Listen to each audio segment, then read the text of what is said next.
You're listening to Electrician Live with your host, Paul Abernathy. That's me. That's me. What up? Hey, everybody. Welcome to Exam Prep Night, where we talk about the National Electrical Code, of course. Again, what other exam would we be talking about? We don't do plumbing. We don't do mechanical. We don't do none of that jazz. We just do electrical stuff. Hey, nothing against those trades. Got to have somebody that's got to do the bidding of the electrician. So, hey, what do you do? Anyway, hey, guys. Thanks for coming and joining me tonight. Okay. So, we're going to talk about a lot of things tonight. We are going to talk... hold on. My dog is going crazy. All right, my dog just went nuts for some reason. Again, that's what you get on exam prep night. You know, you don't know what's going to happen. So, again, what we see, oh, Harold, hey, passed the test on the 20th. Dude, that's what I'm talking about. Dude, you know, I get more excited when my people that attend and train and listen pass their exams. It's almost like I've taken the exam or that I did it or something like that. So, hey, congratulations, Harold. Congratulations. Definitely. So, all right. So, again, tonight we're going to talk basic electrical math, and we'll just cover all that, but we'll also do some, checking out some exam questions, again, as we usually do. Unlike before, I'm going to help you a little bit more tonight with the exam questions rather than usually just letting you answer them and things like that. I mean, I don't mind doing that. But we have some new people that come in that might not be overly familiar with the format. I got some of you regulars, Code Strong, baby. There's some new people come in, and so we have to kind of reintroduce ourselves all the time. And, of course, I have some people that still don't know what the Fast Tracks program is, and you got to ask yourself, where have you been? Where have you been? Just saying. Anyway, so again, I got to thinking about tonight's topic as we talked about last week, and I got to thinking, basic calculations and things like that we do for basic math. I mean, let's be honest. They let you take a calculator in there. So tonight, what I did tonight, what's up, Joel? What I did tonight, and I'm going to do a recap, everybody that's in here. What I did is I realized that I like to do, and so here, if anybody can help anybody out there, let me give you an example. I suck at math, okay? If I can do it, you can do it, all right? Now, electrical math sometimes a little different. I like calculations, but it's a little different than basic math. I'm not sure. So we have basic math, which is basically what you can end up doing with this anyway. And then you have electrical math, like Ohm's law, Watt's law, and all that stuff, which still use this, but it's a little different. I was not the best student in math. However, I'm called upon a lot to give advice on calculations. So when you find out that basic calculations for an exam is really just learning the basics, right? I mean, just learning how to do the different processes when it comes to services or feeders or branch circuits. So ultimately, everybody wants to teach you algebra. Everybody wants to teach you all these things. And ultimately, what does it do? It all ultimately boils down to what? Basic calculations, or basic addition, multiplication, subtraction, and division. And of course, you use this right here for it. So again, I will have some examples tonight.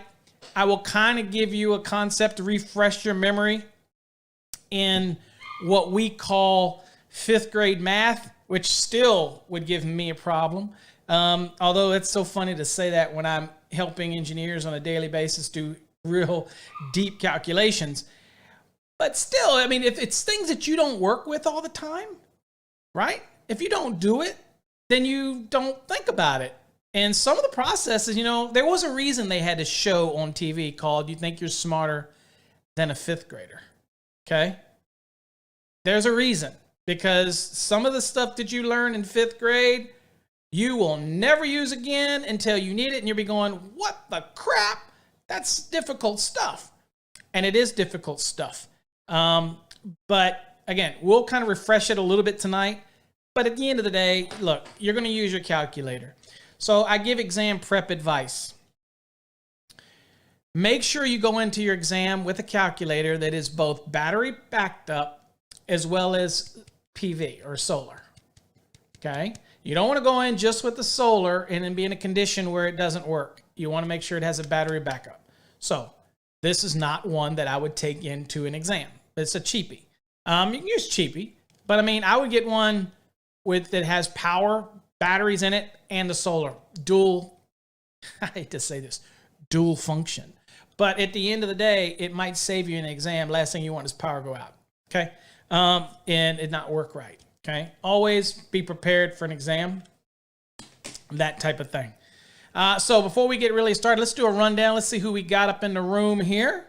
Jose, thanks for coming. Harold, Ronbo, thank you for coming. Long day. Well, you get to wind down with me, Ronbo. You get to chill with me, have a cold one or not. I'll have a cold icy. Okay. And let's see here. Jay, what's up? Code Strong. Tim, another Code Strong up in there. Harold, again, I guess I hit you, Harold. I hit you again. Daniel, thanks for coming. Carlos, thanks for coming. North Carolina, there you go. Had some people recently pass North Carolina exam that's in our program. That's awesome. Let's see. Brian, I knew you'd be here, Brian. Jesus, welcome. Let's see here. Again, Joel, thank you for coming. DJ, thanks for coming. David Mercer, thank you for coming. Good vibes. I'm feeling you. Let's see here. Who else we got up in here? Mike, what's up, Mike? Thanks for coming. Quick time, whatever. I'm going to get it right eventually. Lynn, thanks for coming. M. Abrams, thanks for coming. Awesome. Scott, I see you. Alvaro, thanks for coming. Chicago, up in the Chicagoland. Dude, up there where they hate MC cable and non-metallic sheath products. It's all pipe, baby, up in Chicago, right? All right. So I had a request to do some basic math. Obviously, we'll look at some code questions tonight, and I will try to help you out for any of the new people that come in so you can kind of see a flavor of what we do. What's up, Nick? What's up, Esteban? Scott, what's up? All of y'all, thank y'all for coming in. So we'll look at some basic math. This is probably going to be just a kind of a refresher on the math. I would not expect anybody on an exam, when I get a lot of questions about exam math. Oh, I should go over and look at my Facebook and see who all's up in there. Mike, what's up, Mike? Jeremy over on the Facebook stream. Thank you for coming as well. I forget that I also can stream to Twitch, but I don't do anything on Twitch. Now, some of you might be seeing lately, I've been playing a little bit of Call of Duty on my phone. Don't let that offend you. I was testing it out on the Facebook because I was checking streams. But I'm not a gamer, but I got to messing with that thing, and it's so realistic, and it's on your phone, and it was free, and I was like, ah. And then I found out, I wondered, could I stream it, and would it be okay? So it worked. So that's what I was doing. So hopefully nobody gets turned off for that. Okay. And if I do, it wouldn't be the first time I offended somebody. So, hey, again, we'll just go a little, we'll just do. Okay. All right. So we're going to talk in example. You can tell I'm wired up tonight for some reason. I don't know why. As old as I am, I don't know why I get so wired up. Oh, I have a shirt that came in today, and it's the one with the power wheel on it. And I got it on the dark forest green. But it wouldn't show up on camera because I'm using a green screen, so I won't let you see it tonight. But it actually came out pretty good. I was fairly pleased with it. Is it as sharp as images as I'd like? But again, it's a one-off inkjet, so is what it is. Those are available over on Electrician Pride. You go check it out. No, I don't have any new stickers yet. I've still got the old stickers if you want them, but I got no new stickers yet. Okay? I don't know what's going on with that. I guess they're still COVIDing it or whatever. Okay.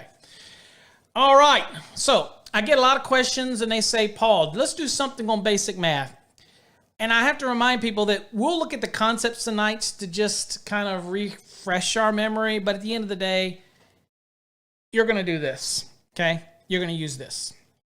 And that's what you're going to use. So, there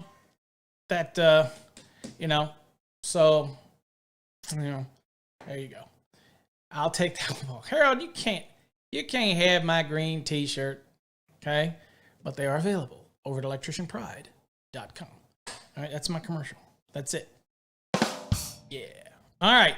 So we're going to talk some basic math, look at some basic stuff, and see what we got going on, and play with some new toys.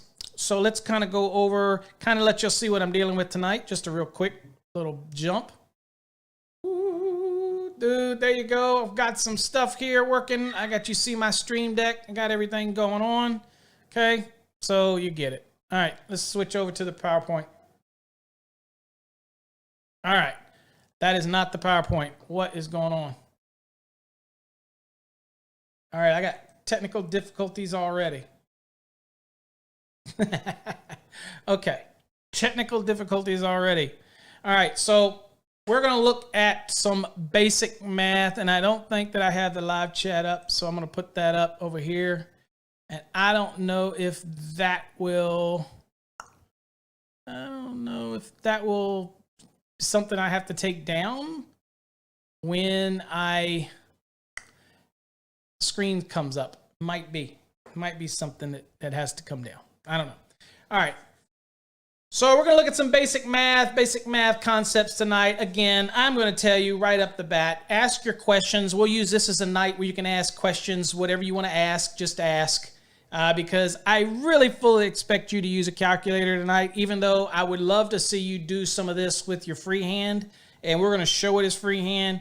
But basically, just to re-jog your brain and to remind you, for everybody that freaks out about exam prep and freaks out about an exam on math questions, the math questions will be very basic as long as you understand the concepts. So I agreed that I would do some basic electrical math tonight, but at the end of the day, again, very basic concepts to follow. Okay? You with me? Good. All right.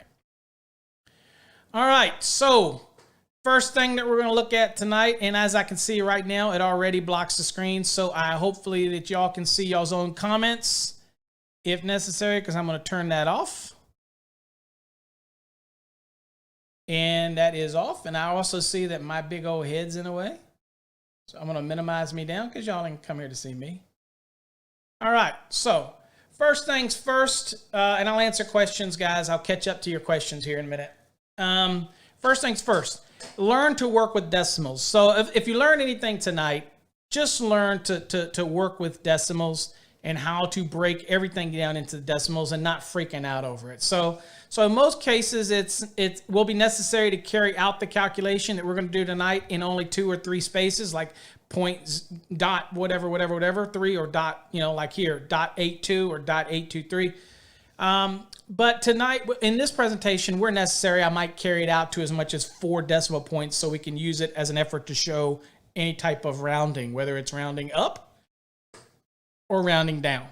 Okay, so we're going to kind of use that as our examples tonight. For example, 0.817, this 7 would round this up to 0.82 because this is a 5 higher. So again, it would round up. Okay, these are just some examples. 15.72, the 2 can be dropped and it's just 15.7. So that would be the breakdown into the lowest form if you were breaking it down. On your exam, for example, it might give you an answer with multiple decimal points, and that's fine. When you do the math, they'll be there. You don't necessarily have to drop them off, okay? But just be aware that some cases they will drop off in the 3rd point or 3rd position. They might drop it off, or it might even drop it off in the 2nd position, okay? Just kind of things to think about as we move forward.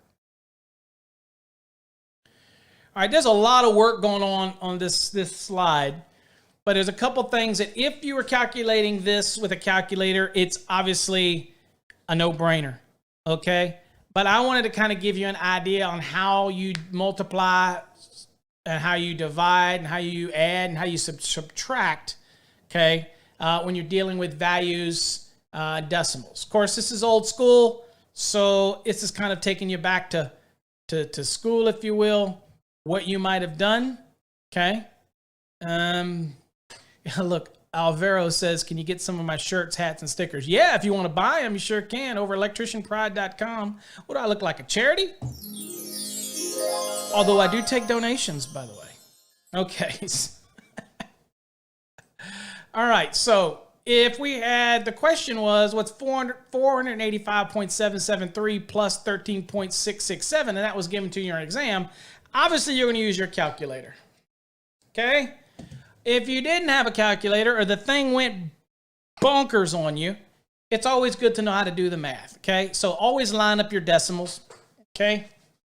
Especially when you're doing addition of different values that are decimal values. And so here's 7 and 3, 7, 8, 9, 10, 0, 1 carries. 7, 8, 9, 10, 11, 12, 12, 7, 8, 9, 10, 11, 12, 7, 8, 9, 10, 11, 12, 13, plus the carried 1 is 4. 14, carry the 1 over, same thing, 14 carried over. And then here you got, so anyway, basic math is how you carry it, okay? Just carry it over. 7 and 3 is 10, carry the 1, and I don't know why I didn't add it on this one.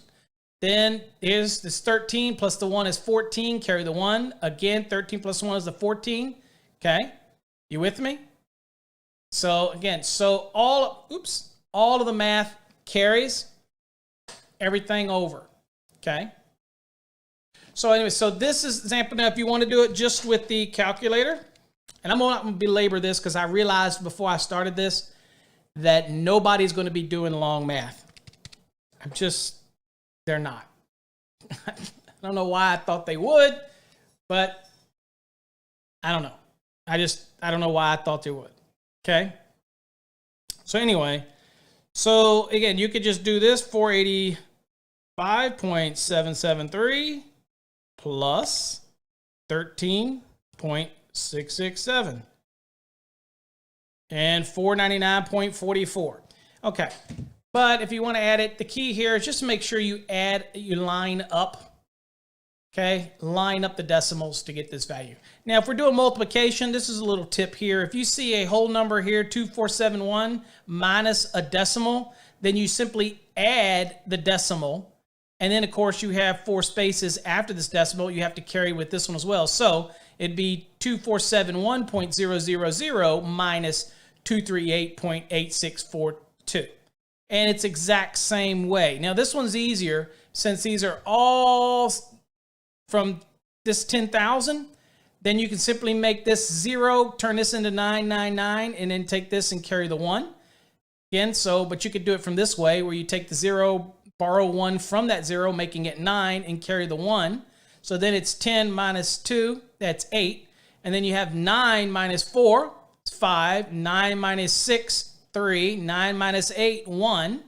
Okay, and you remember you took this one here from the 1 to 0. Well, you can't take 0 from 8, so you have to take 1 from the 7, which makes this 6, brings over the 1. So it's 10 minus 8 is 2, 6 minus 3 is 3, 4 minus 2 is 2, and that's how you do the math.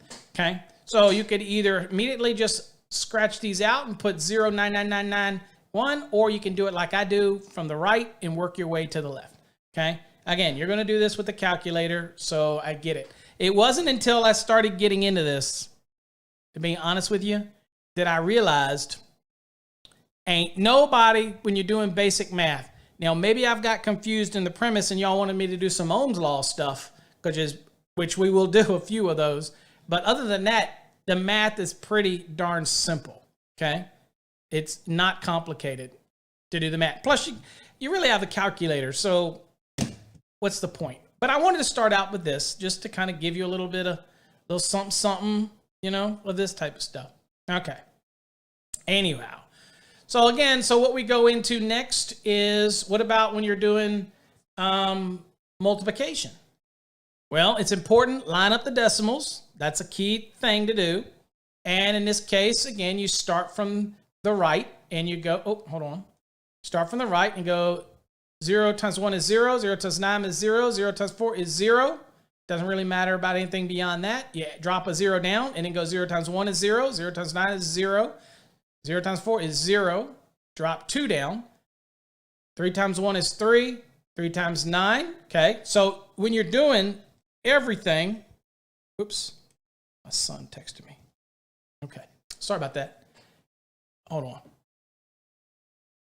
Okay. Sorry. Okay. So then you did this through 3. 9 times 3, 27. Carry the 2. 4 times 3 is 12. Plus 2 is 14. So that's where you get the 147300. So how do you know where to put the decimal point?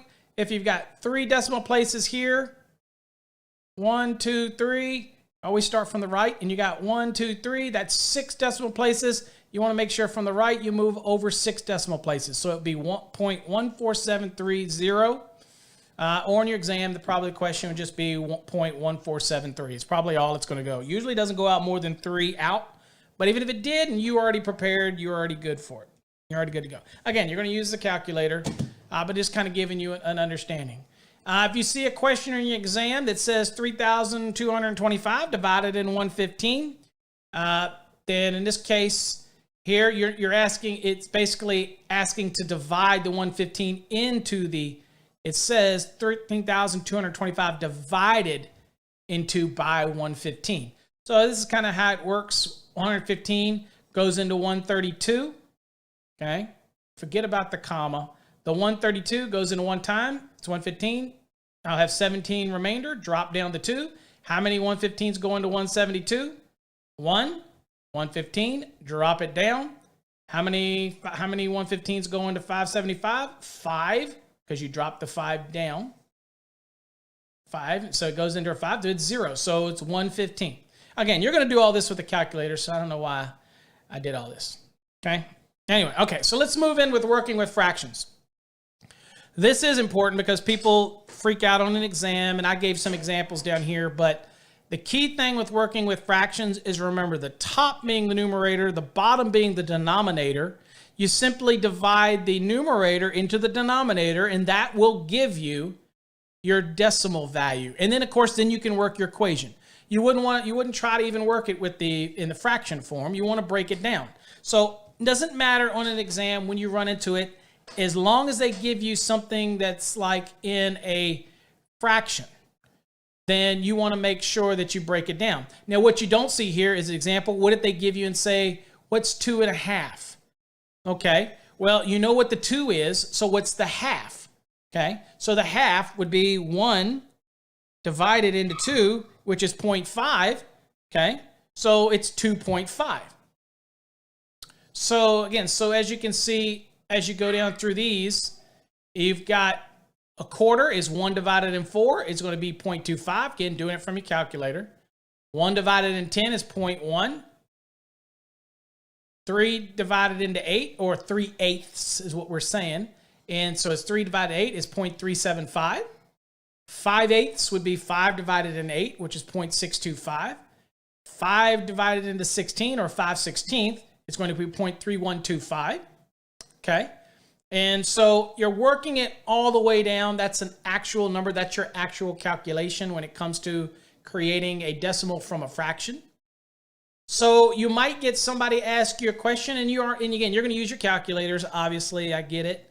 But you still have to convert. So in this case, you got to know that if they gave you a question 1/3 plus 3/8, that you need to break it down into decimals. So divide your 1 into 3 and then your 3 into 8, and you just simply add them together.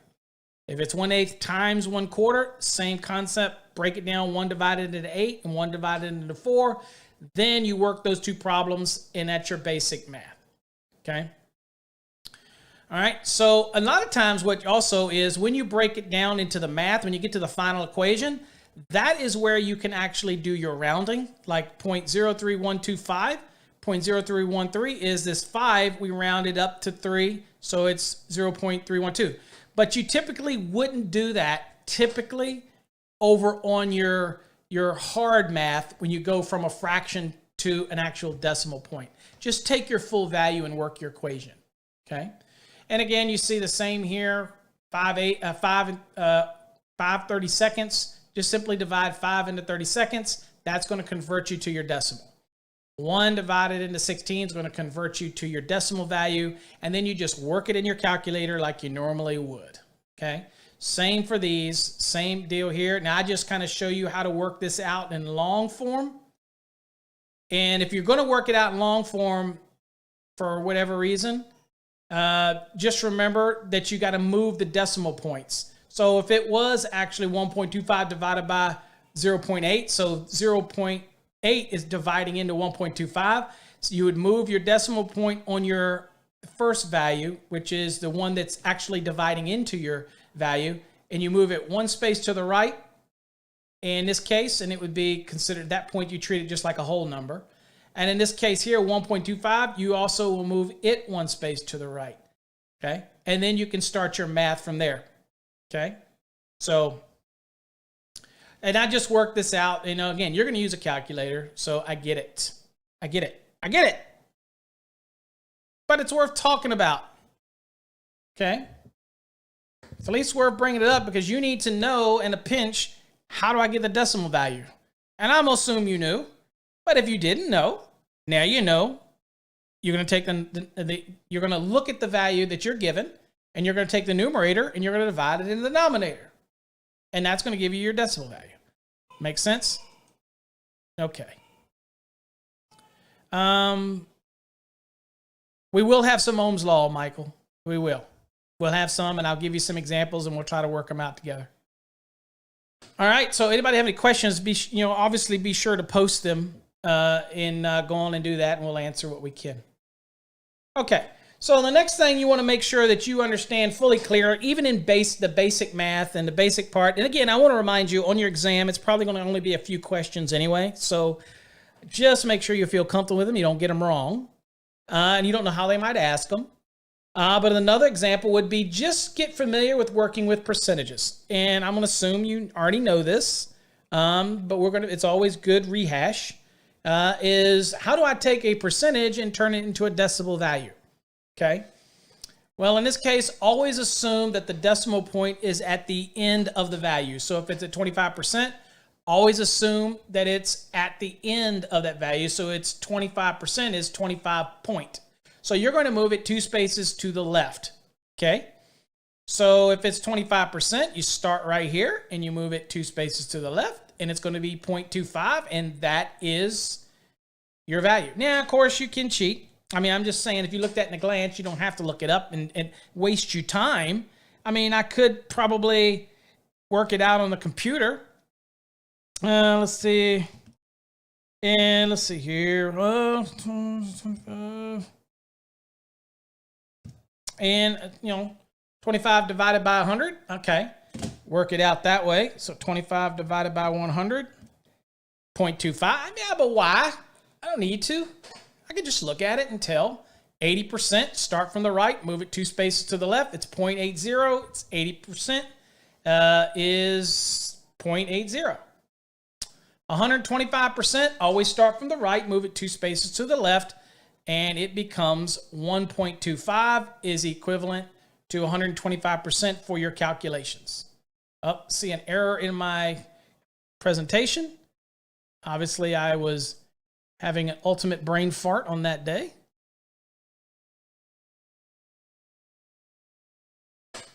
Or I was doing a different example.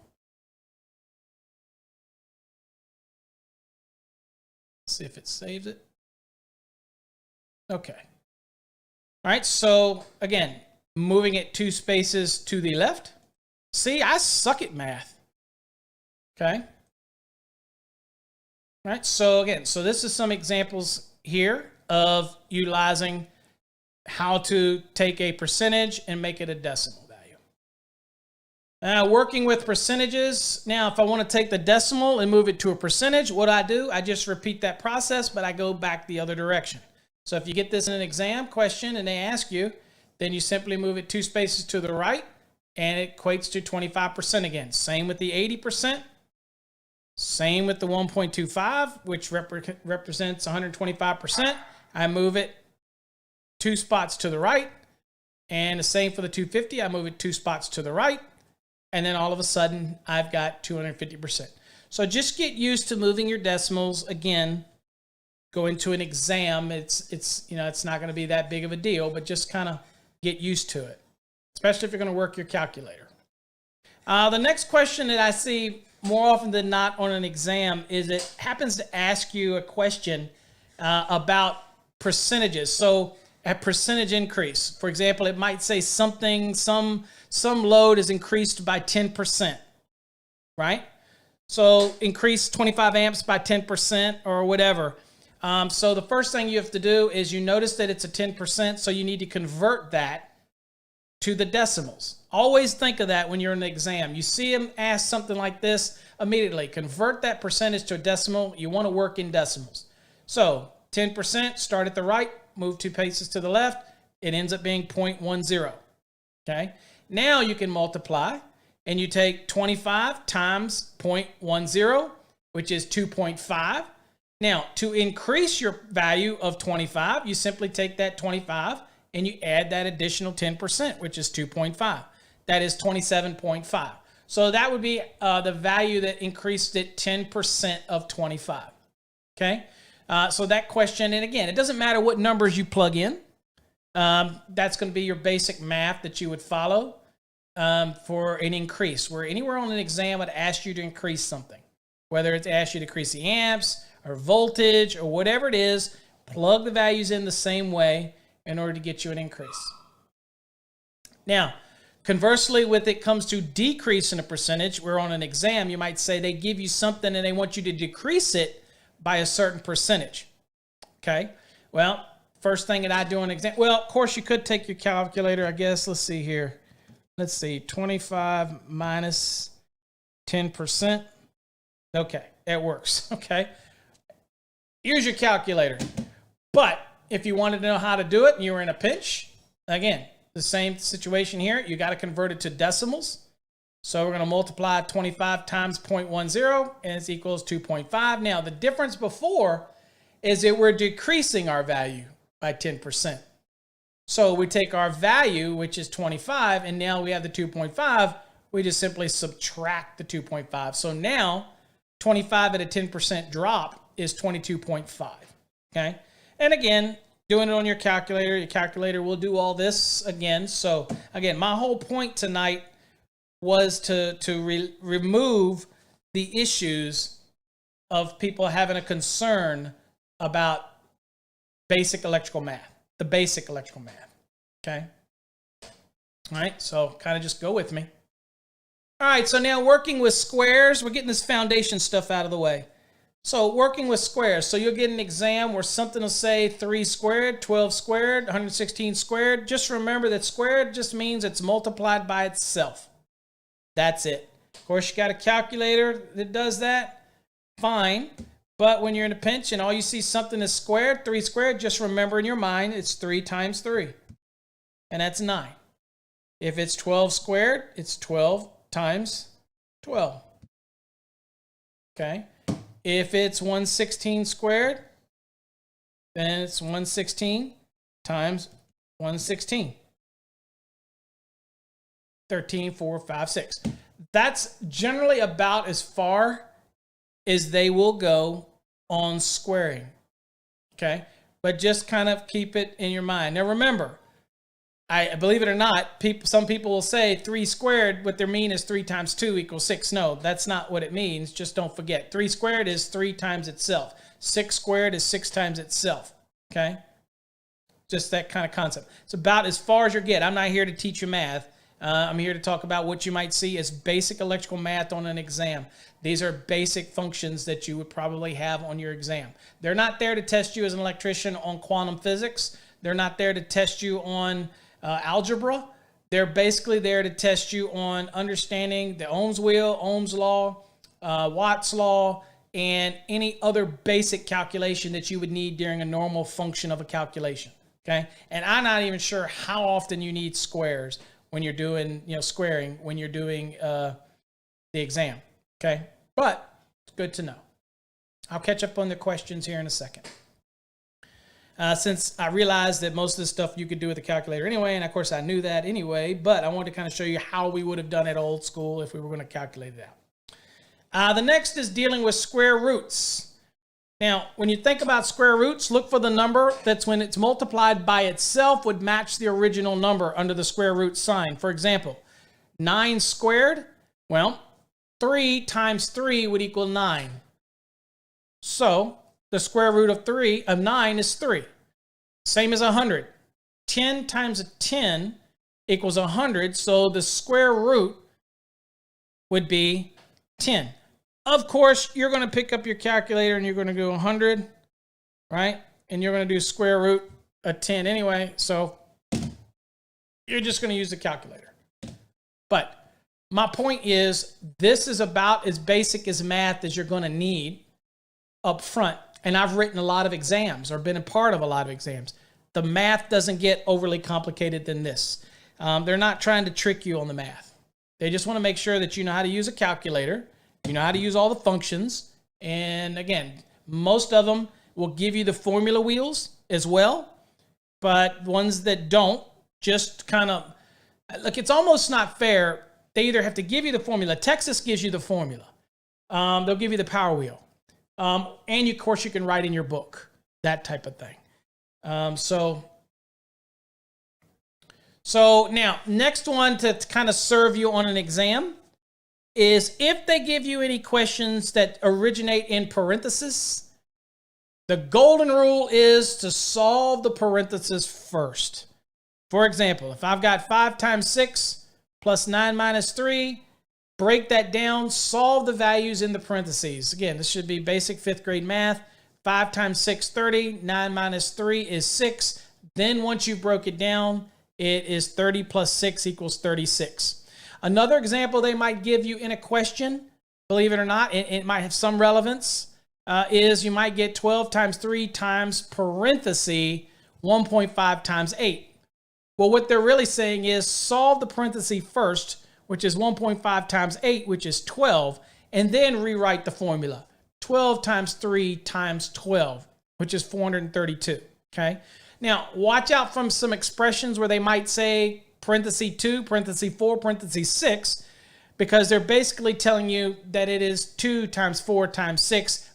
Because you have parentheses next to parentheses, it invokes multiplication, okay? Now, where would we run into this? Just for our everyday use, when we're doing the Ohm's laws and the Ohm's wheels, again, we have certain values. E equals I times R, for example. It might be E slash IR. The I and the R beside each other replicates an I times R, but it won't have the times symbol there, but they're side by side. So again, that's just to help you when you're looking at your Ohm's wheel, right? You'll get voltage drop, for example, where it'll say 2KLI, and you realize that it's 2 times K times L times I, which is 2 times K ratio times L length times I current. And so that's kind of what it means. So you just have to make sure that you identify that and you get it. And I have no idea why these are still showing up. But again, if I ask you guys to work the math, you've got calculators. Give me the answer to this one here. What do you think? Let me open up this real quick.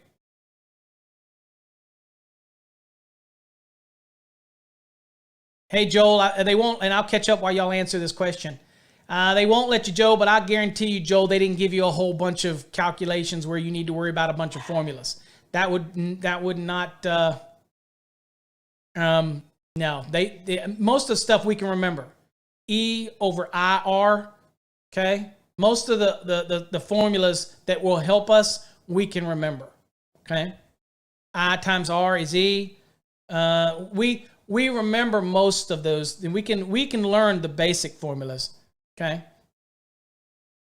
But then if you're studying and you know that they're not going to give you these things, then that would be a good example of a study plan to learn those different formulas and learn how to write them down, because you're going to get scratch paper, right? And when they give you scratch paper, you're going to write some of those formulas down. And I always tell people one of the first things that we do is we write out a circle and draw a line through it and a line down. And we do E in the top space, IR, okay? And then another one, PIE,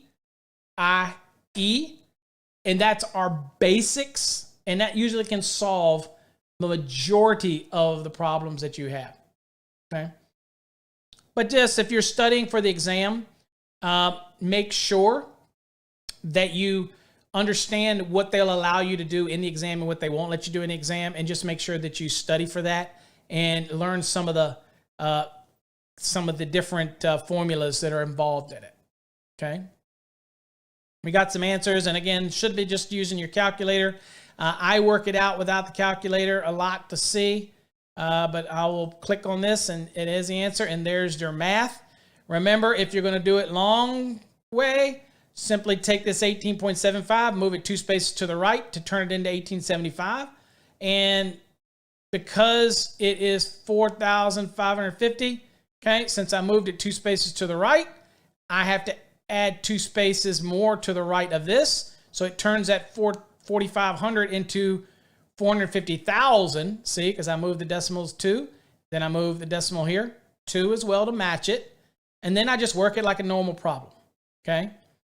So how many 1,875s go into 4,500 and 4,500? 2 of them gives me 3,750.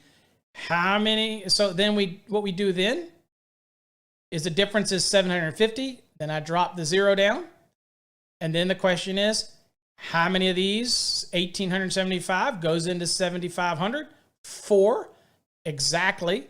So, and then I drop down. Remember, you always have to solve it all the way out to all the zeros. Okay, don't stop at a 0. Don't stop because you get the 24, okay, and you not add the 0. Remember, you got to fill it out. You got to cover all the zeros. Okay, so yes, that is your answer. So hopefully on a calculator, you whip that out pretty quickly, and it works out fine in a calculator. Not a problem. What about this one? Somebody work this one out. Now, of course, again, you can do it longhand, but why would you? 230 times 230 times 10.58. Okay. Well, if you do it that way, let's do that. Oh, this is good. So go 230 times 230 times 10.58. And it gives me 559,682. Not really a choice on the board, really. Okay, so this is an example where pulling your calculator out right away might not be beneficial to you. So somebody give me the answer. Okay, Arturo says that's the answer, but that's not really an answer that's on the screen. So this is a good example. If this was a question on an exam, and again, I have to remember to remind you that we'd have to relate this to something electrical, because they do give you what's called exam questions. They will give you some concepts where they want to just do some basic math. And you're studying code so much, and then you go, man, why you want to throw me some basic math on there? But they just throw some basic math on it. And I can tell you right now, for the Texas exam, I will tell you folks that I turned down being an expert this time for the exam development, because I do a lot of exam prep, and it would have been a conflict of interest.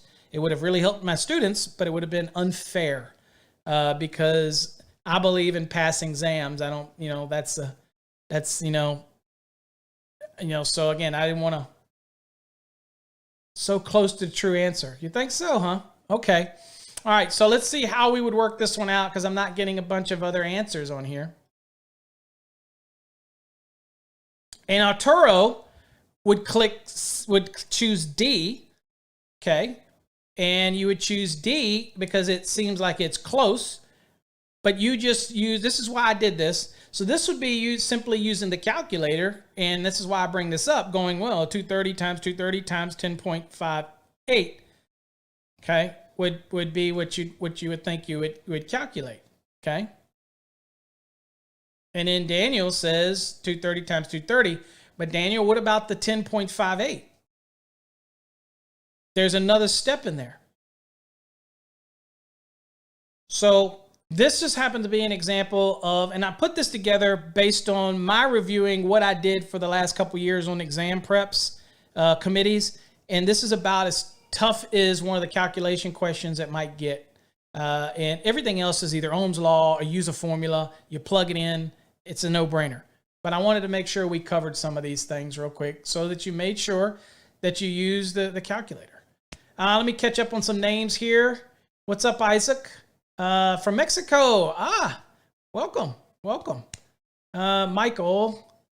Yes, Michael, we will be doing some Ohm's Law.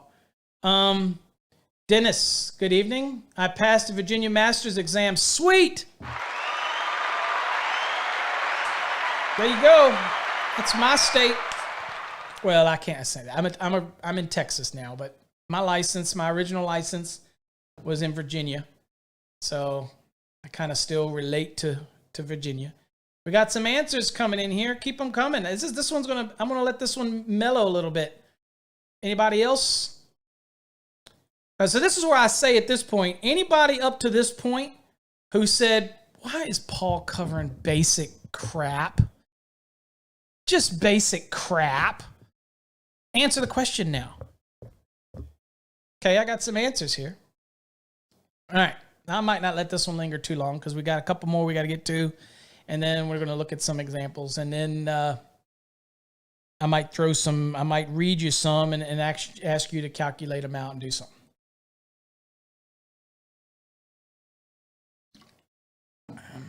No more answers? Let's see over on Facebook we got any. No answers there? All right, so everybody thinks it's D. Okay, cool. We'll go from there. Oh, the answer is C. Why? So, in my case, I totally screwed you all.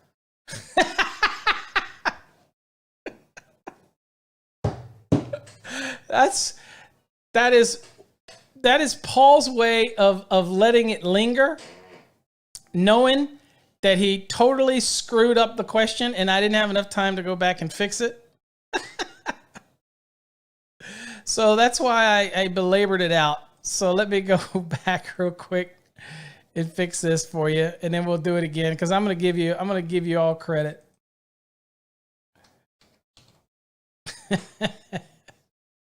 If I don't enjoy myself, then I can't help it. I have to. And I knew I forgot it, so I was going to let it linger. Okay, so let's do the calculation. So 230 times 230 divided by 10.58 would give you the answer of 5,000. I wanted to. No, you're not stumped. You're not stumped, Lynn. I knew I screwed up on there's another one in here too that I didn't because I was using it for a different one and then I changed it. It's supposed to be division. So I got so tired of me keep saying all I got to do is keep punching everything into my calculator. So I was going to leave it and see what kind of answers I got. And that's why I kind of belabored this one and kind of left it sitting around. There's one more in here also that I did that, but I won't be that cruel. So again, what I wanted to show you is if you happen to know how to do this, actually calculate it out, by the way, is that I'm going to take that value 10.58, and if I were to equate it, then I would do 230 times 230 to indeed. Terry Moore says, what the? Terry, I was just playing with you guys. Come on, man. Come on. Hold on. That's enough of that. That goes on too long.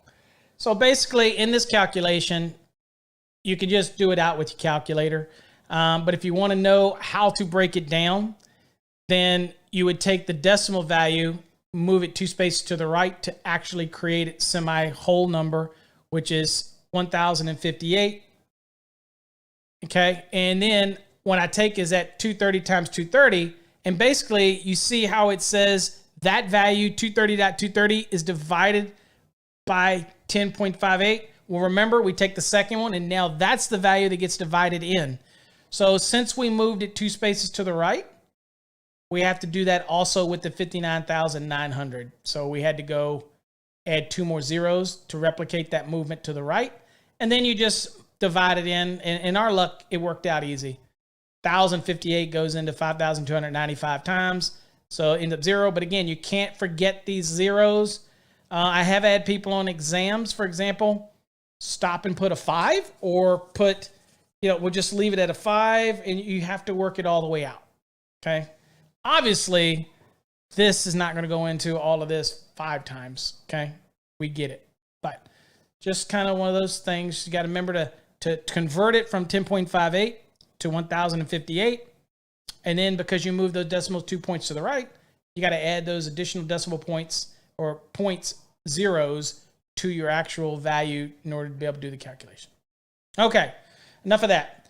I really didn't think there was that much to deal with when it comes to math because at the end of the day, you're not going to fail your exam for basic math. Not if you have a calculator. Okay, so the moral of that story, don't sweat basic math. Don't sweat it. Okay? All right, now, let's talk power wheel. Now, you see the power wheel that's in front of you. So this was my power wheel. I could have easily used V where E is. And some people say, well, Paul, the modern folks use V. Well, I'm not so freaking modern, okay? I've been around a while. I like to use E for my voltage, okay? So in regards to that, I use E. And so the E stand in the power wheel, the E stands for voltage, the R stands for resistance in ohms, the I stands for amperes, and the P is watts. Okay. So again, this is kind of like the stickers that we have, and this is the logo this is what I have on that shirt that I have. Hold on for a second.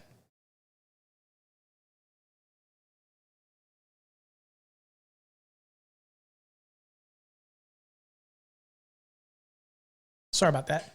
All right, so if depending on what your question asks you, remember you're always solving for. All right, I wanted to show this, even though it's green, it's probably going to look really funky, guys. I wanted to show this real quick. Hold on. Probably not going to show up because it is green. Well, hey. That's not bad. It's forest green, but there's the logo on the front chest, and there's the logo on the back. Okay, so, dude, if you wore this into an exam, what are they going to do? What are they going to say? Hey, you take your shirt off, man. That'd be hilarious. That'd be funny. How's somebody going to do that? I can't imagine anybody would do that. But anyway, okay, let's go back to where we were. Hopefully this will go back to where we were. Nope. Let's see if this is the right one. Okay, my numbers are all messed up again. This Streambox does not follow the rules very well. Okay. All right. Okay. So we're talking basic math. Basic formulas, okay? And so I just realized that this is probably hard to see. So anyway, we'll go to the first slide. That way it looks kind of big on my screen. Okay, so here you go. All right? And I want to make sure that it looks like, hold on. Not sure why. Hold on for a second. Not sure why. So, oops, don't want to give the answer. Well, this sucks. Hold on for a second, guys. I'm not sure why my ohms wheel, everything's getting cut off. I want you guys to be able to see the ohms wheel. Bear with me. This is not like my normal electrician live show where I have everything planned out. I certainly didn't plan any of this out.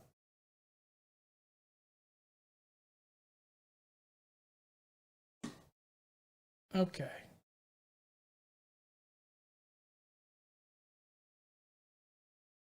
All right.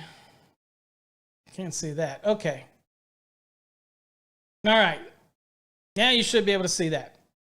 So the type of questions that I get on an exam is, for example, I have a 4 copper, and it says 4 copper AWG TW conductor is good for how many kW at 120 volts? Okay. So work this one out. So A, B, C, or D. I've got one answer on the screen. So how would I work this out? First of all, what formula would I be utilizing for this application? Well, I'm solving, if I'm doing an exam and I want to use a Ohms wheel, or I'll learn the different Ohms wheels, it asks me basically, it's asking me what the KW is. So it's asking me for the KW, right? So what do I know? What are the givens? The givens that I have, or that I know is I know I have the voltage. And then you're probably saying, well, I'm solving for KW, so I'm going to be in this part of the equation, right? I'm going to be in this part, watts. So I solve what I know. Well, I know it's 120 volts, and I know it's a 4 copper. Okay?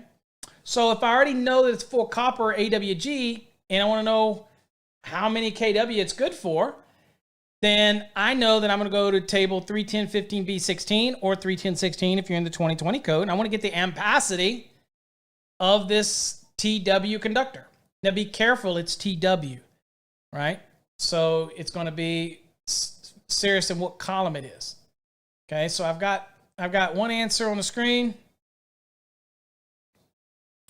and I've got Arturo with its value. Okay, and Arturo's has been doing his research. I think Arturo started in the Fast Tracks program. I think he is in it.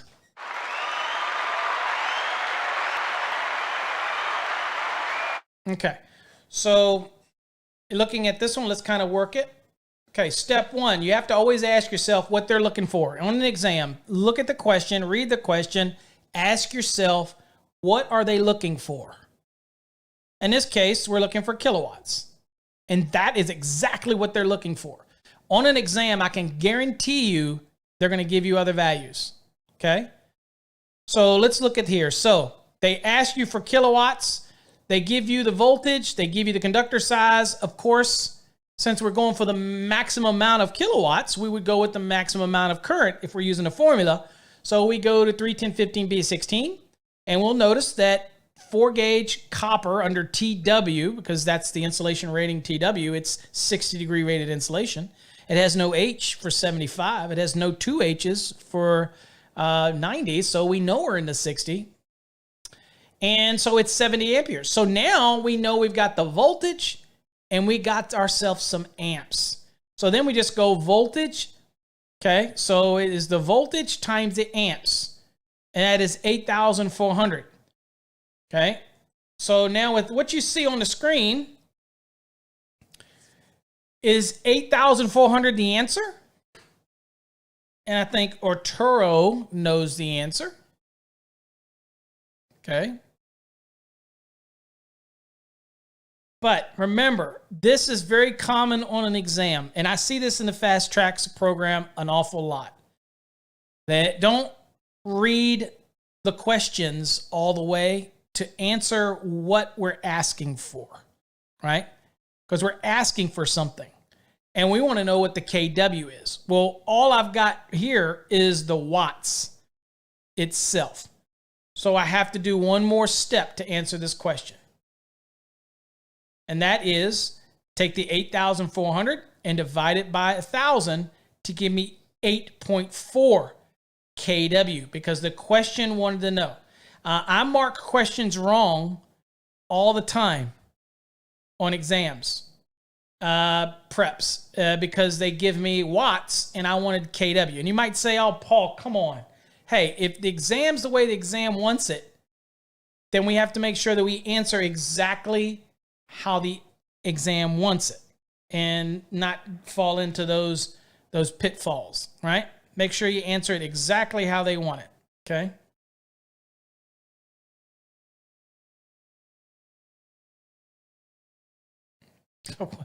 Jay said, I'm just catching that. Jay says, you don't want to see this dad bod, bruh.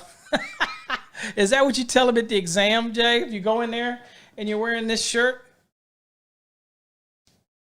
you go in there wearing this thing right here, and the guy goes, I'm sorry, sir, you need to take that shirt off. Dude, there ain't no way you want to stare at these moobs. I'm just saying. There's no way. I don't even think they would notice, to be honest with you. I think you could probably go in with a shirt with calculations all over it. They wouldn't even know if you didn't bring it to attention. They don't know. Remember, the people that work in this test centers, they don't know. They're just looking at your code book. They're not thinking about what you're wearing. My advice, though, is if you did do that, somebody do that. If you do it, is go in here and wear a shirt with the formulas on it, and always wear it over top of a second shirt, just in case they say no, that you can pull it off and put it in your locker.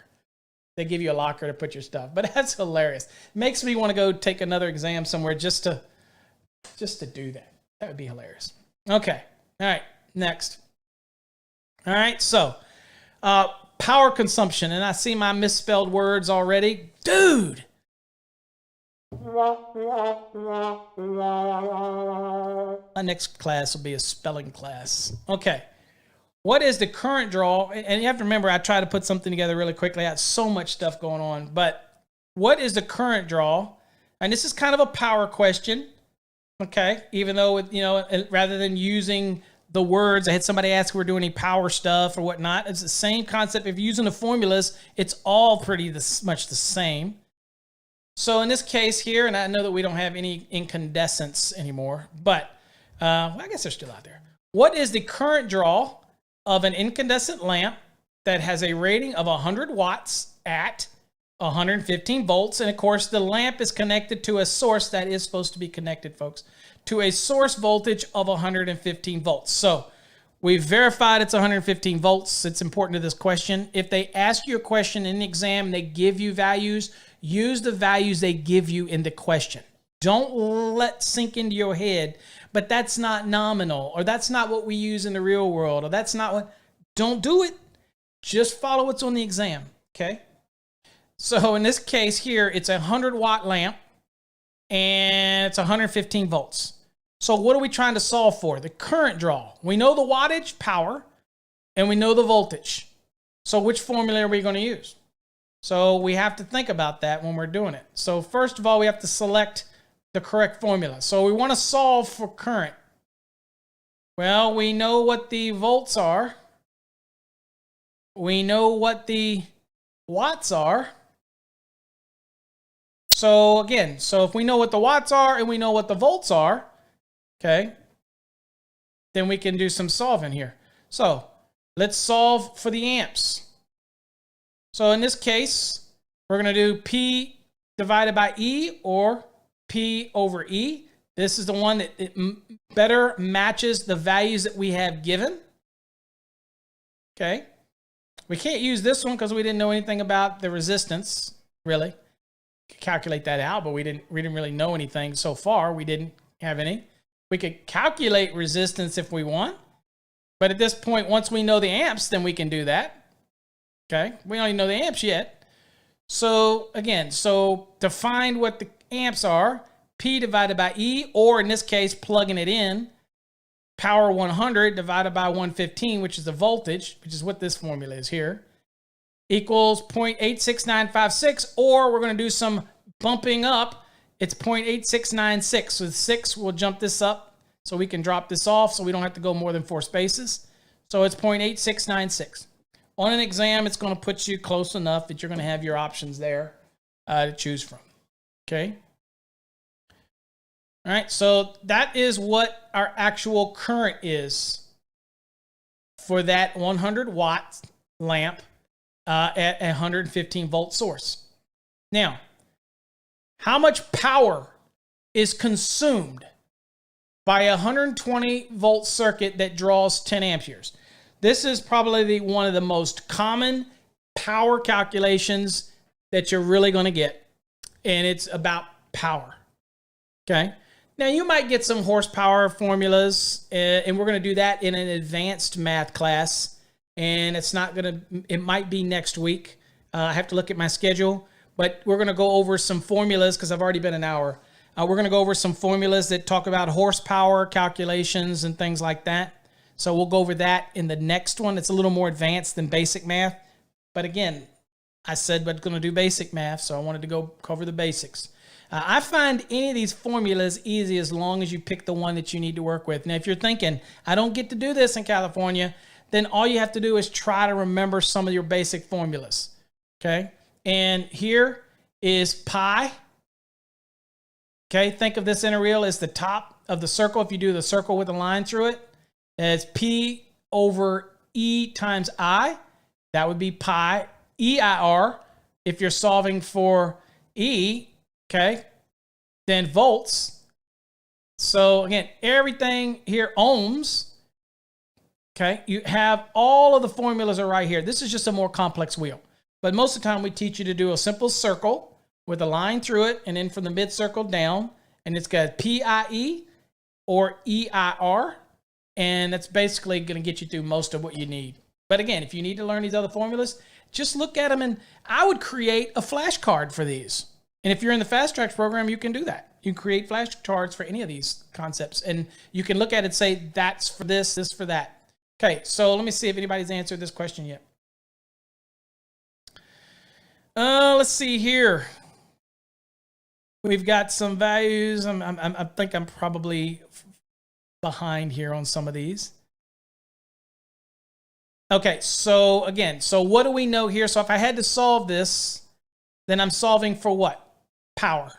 What do I know? Voltage, and I know amps. So if I had to pick one, I know the voltage and I know the amps. Okay.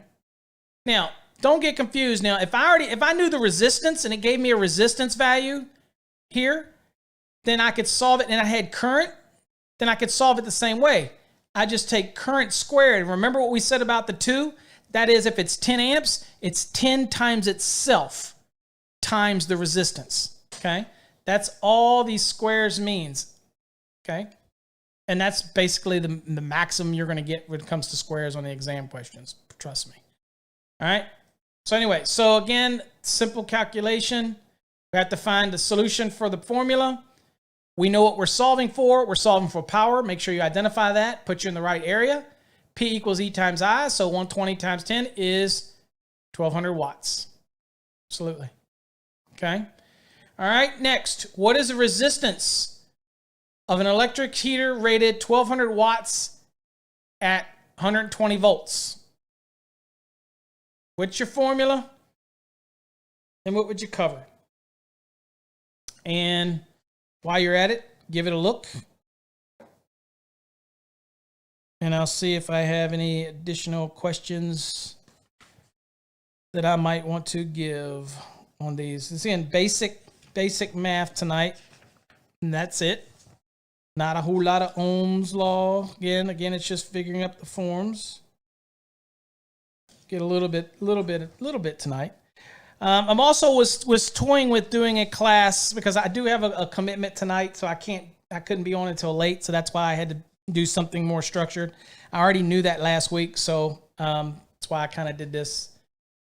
So in this case, for resistance, we're going to choose the calculator. We're going to use the Ohm's wheel, and we're going to be solving for what? Resistance. So we're going to be down here, our ohms. What do we know? We know the volts. We know the watts. That's the basic formula. Again, picking the right formula is all based on what they give me in the question. Whatever they give me in the question is I'm going to utilize, and that's it. Okay? So let's look at what it is. So first step is to determine the formula. In this case, we know that we have 1200 watts and 120 volts equals 10 amps. Okay. Now that we know the amps, we can solve for the resistance. E resistance equals E divided by I, or 120 divided by 10, which is 12 ohms. Okay. Basically, not overly complicated type of things. I don't know, again, how in depth I needed to go on that, but that's just that's basic maths. Now, the next one that we'll do, not tonight, but we'll do is, I will do one on advanced math. So what I need from you is, for those that want the advanced math, you need to send me an email of what you're looking for that you find complicated so that I can break it down, okay, in your advanced math. If it's, obviously I'm gonna cover horsepower, 746, we're gonna cover that. In other basic functions of that, we're gonna cover in a more advanced class. People have asked me to do series and parallels calculations when you're doing those, but again, that's more electronics. I don't know that I want to get involved in that. You know how to do the basics of series and parallels. Maybe on the next one, advanced, I'll do just a short thing on series and parallels. I'm not going to get into complex series and parallels where you have series connected with parallels. Probably not going to get into that. I don't think that I want to get into all that for exam prep, because I don't think it's necessary. Okay? But again, many ways to solve these formulas or these calculations based on the formulas, whatever one you choose. It's pretty simple to be able to do it. Now, maybe we'll get some questions in the prep thing tonight. So let's see a hand. That's basic math. If I missed anything, I'm sorry. Again, that's just kind of basic math, basic dude stuff. So again, do y'all want to look at some code questions tonight? I've got a little time. We can bring up some code questions. Let me know. If I get enough yeses, then we will do it. I've got a little time before I have to go. And the other thing is, when I do these every week, share with me some of the stuff that you want me to cover, that you find complicated, and I'm more than happy. Also, I should say, if you have any code questions and you want to ask any code questions, go ahead. Grounding and bonding. Again, I remind you, I do have a webinar coming up on June 20th, I believe, which is going to be on grounding and bonding. So if anything that you've ever wanted to know about the grounding electroconductors, that type of thing, we'll be covering. We'll be also covering grounding electrode systems as well. Okay. So just want to throw that out there, just so you know that we're doing that on June 20th. You can get information on that from the website. It's underneath the home button. You come down, but I can also put the link in here if you're interested in it, but that is going to be coming up. I'm trying to get segued here, folks. Just bear with me.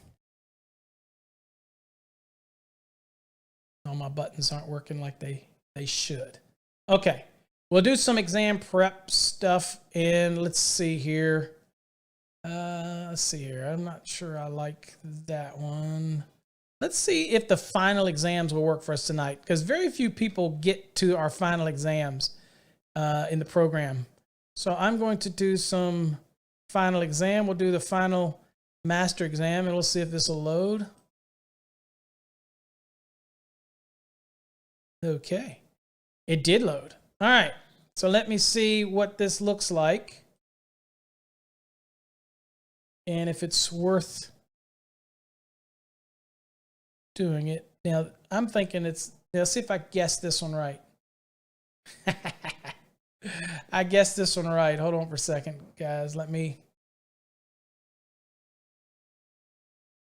make this a little easier. Let's see if we can. Bear with me here while I get rid of some limitations so I can increase this for you guys. There we go. I wanted you to be able to see it as big as I can make it. Okay? That's about as big as I can make it. All right. So you got your code books.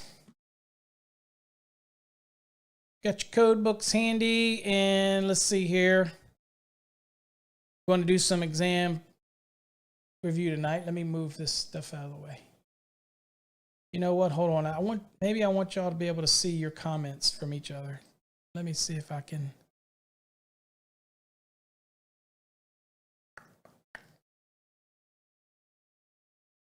Wow, I don't want to take up the screen though.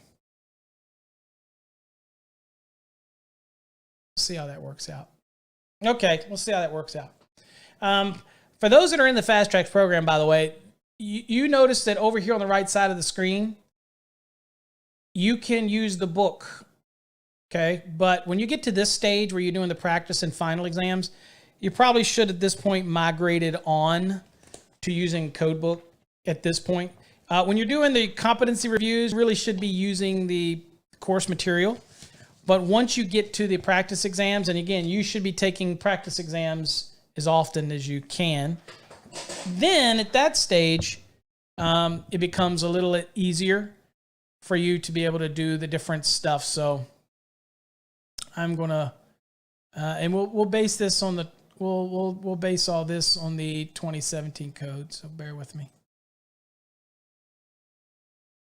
Trying to open up my code book while y'all are looking that up.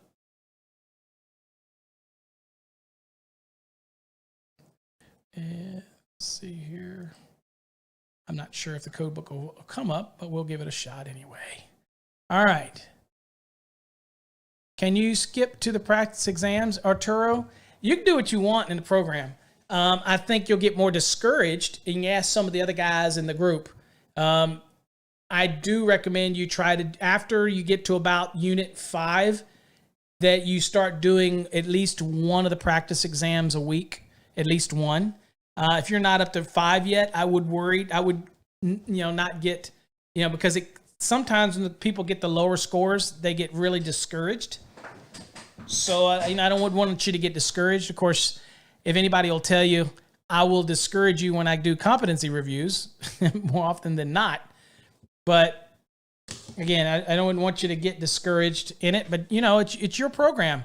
You most definitely can jump down and do practice if you want. Most certainly. But you can do it, especially some of the first ones, because there's some of them are easier, right? So but they get harder as they get further down, okay? Okay, so in this question here, it says a 15-foot long horizontal run of rigid metal conduit, RMC, is to be installed between 2 enclosures located in a Class 2 Division 1 location, hazardous location. One enclosure is required to be dust ignition proof, and the other is not, okay? The NEC requires at least blank ceiling fittings for the raceway.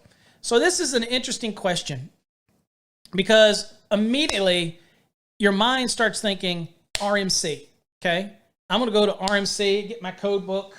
I get my book like you guys. Even though I've got the computer one loaded, I'll get my code book here so I can do it just like you guys. Okay? So immediately, your mind might say, I'm in 17 code here because I realize not very many people have the 2020 yet. That I would go to RMC, but no, because you would start that. And I have people that jump into questions really early in an exam when they're looking at the question, and they waste a lot of time. The question's really dealing with the ceiling, okay? And it's really dealing with the ceiling fitting, and it's really dealing with the fact that it's a Class 2 Division 1 location, right? So all of that should trigger that concept of, all right? So again, where would we look at it? Okay, so let me bring up my here. Okay, so first things that we would do is say, okay, where would I want to be? Well, if you practice and you go through the fast tracks or you get used to it, you'll realize that, okay, especially if you're far enough. Like, I think Brian's one of the few in this series that is that far into it. I'm not sure, Tim, I'm not sure, Jay, if y'all are or not, we're that far into it, into the series, where into the fast tracks where you're talking about hazardous locations and things like that. But when I look at this immediately, I'm thinking, okay, hazardous location, Class 2, Division 1. So I know we're talking about something very seriously short in an area of the code, which is ceiling fittings. So that's a trigger for me. Ceiling fittings. Okay. So for me, I would be looking, if it was me, I could go to the back of the book. If you want to, I'm not going to do it on screen yet. I could go to the back of the book if I didn't already know that Class 2 Division 1 was in 501. But let's say I didn't know that. And for those that are new to the channel, then I would go into it and look, okay, so I'm going to look under hazardous locations. See if there's anything under hazardous locations in the back of the book. Now, this is a technique that you that are all familiar with it, have probably gotten familiar with the fact that when I do this, what I'm doing is trying to encourage you to utilize the index and look things up, okay? So if you're new and you see me doing this, you're thinking, why is he doing that? There's a reason we do it. We want to see, by looking in the code and moving through the code, it helps us be able to find things in the process. And so we'll learn that if I get a question that deals with hazardous location, can I get information I need from going to hazardous location? Now, again, what we do in exam prep, now this is the difference that I try to explain to people. What you do in exam prep is totally different than what you do in the last week or two before your exam. The last week or two before your exam, you're timing yourself, you're answering the questions in the back, you're doing the final, you're trying to take all the things that you've done up to this point. That's why I tell people it takes 90 days to do it right. Can you do it quicker than that? Yes. But it takes time to do it right where you become fluid at it. But anyway, I tell people, okay, so I'm going to look at hazardous location. And I'm going down and I'm looking and I see there's a hazardous classified location, Class 1. I see there's a hazardous location, Class 2. And obviously see there's a Class 3 and whatnot. So all we needed to be in is Class 2 Division 1. So I'm looking down and you'll go down and what you're going to notice is there's the word ceiling, not in the ceiling, but in ceiling, S-E-A. It says right here, 502.15. Okay, so I'm going to go to 502.15. And once I get there, we're going to do what? We're going to look for bolds. We're going to go right to, we're going to definitely go right to the requirement. And I don't know what I said. What did I say earlier? 501. Excuse me. That's Class 1. We want to go to Class 2. That's 502. Class 3 is 503. Okay. Oh, what I was saying. Hold on. All right. So I'm in 502 and I'm going to go down to ceiling, which is 502.15. So that's where I'm going to run. I'm going to go to 502.15. Now people ask me about tabs. Okay. You have a tab for that. Okay. There is a tab for that. I happen to like the colored tabs. But any tab will do. If you're preparing for an exam, do not over tab your book. Do not go to those courses that literally got tabs all on the side. Then they got tabs all across the top. Then they got tabs across the bottom. All that kind of stuff. Okay? Don't do it because you'll get into analysis of paralysis. I've seen it so many times. You get into exam and you're like, okay, I thought I had a tab for that. You end up spending more time looking for your tab than if you would learning how to dissect the question. And that's important. Dissection of the question. Okay. So in this case, ceiling fitting, 502. It's a Class 1 Division 1. And so I'm looking for triggers and I'm looking for ceiling. And there I see it, 502.15. That's where it said to go anyway. And I see it. And now I'm going down. And you'll notice that as you go down, you'll read your values, okay? You with me? You'll read the values as you go down, and you'll see that it says, where a raceway provides communication between an enclosure that is required to be dust ignition proof, which is in the question, and one that is not, which is in the question, suitable means shall be provided to prevent the entrance of dust into the dust ignition entrance enclosure through the raceway. One of the following means shall be permitted. A permanent and effective seal, a horizontal raceway not less than 10 feet long, a vertical raceway not less than 5 feet long and extending downward from the dust ignition proof enclosure, a raceway installed in a manner equivalent to 2 or 3 that extends only horizontally and downward from the dust ignition proof enclosure. Okay. All right. So the last part, where a raceway provides communication between an enclosure that is required to be dust ignition proof, right, and an enclosure that is unclassified location, okay? So what does it say here? One enclosure is required to be dust ignition proof, and the other is not. The NEC requires at least blank seal fittings for this raceway. Okay. So what answers do we have? Let's look in the group here. I've got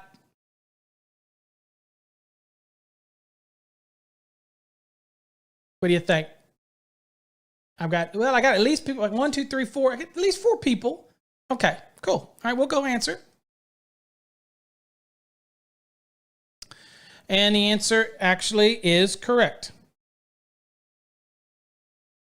0.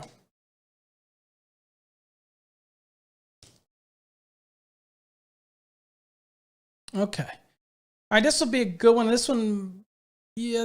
Now this is a kind of a cheat here because this is part of the final, part of some final exams for some of the fast track guys.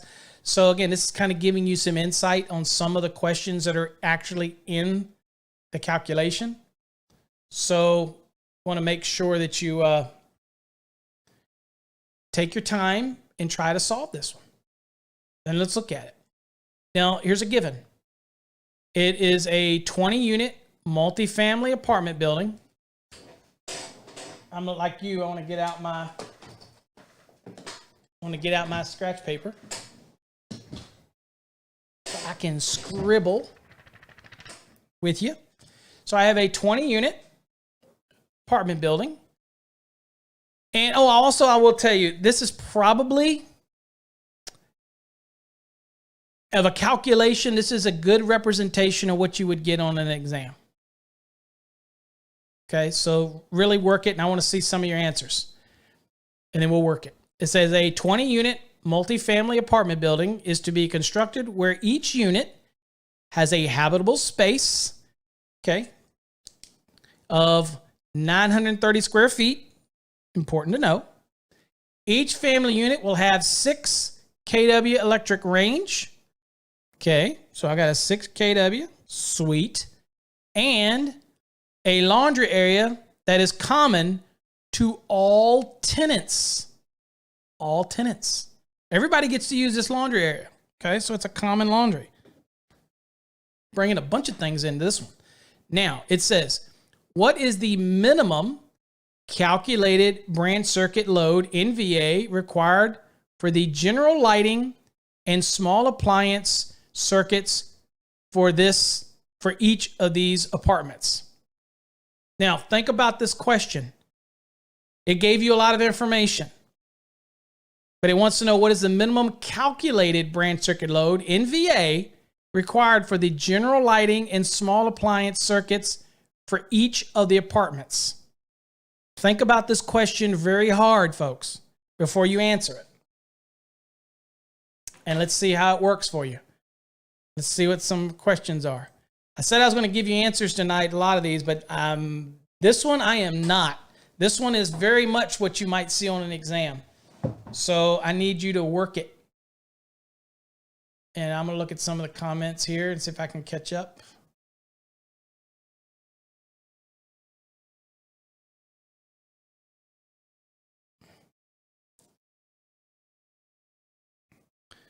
And see if we got some answers coming in.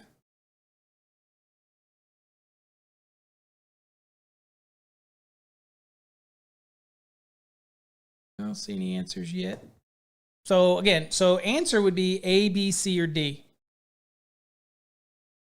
And don't guess. If you don't know, that's cool. If you don't know where to start, that's cool. I get it. But this is very much common on an exam. And I'm going to work it out. I'll work it out too. Okay. Remember, it's 20 units, but it's, well, I don't want to give it away. I don't want to taint it. Okay.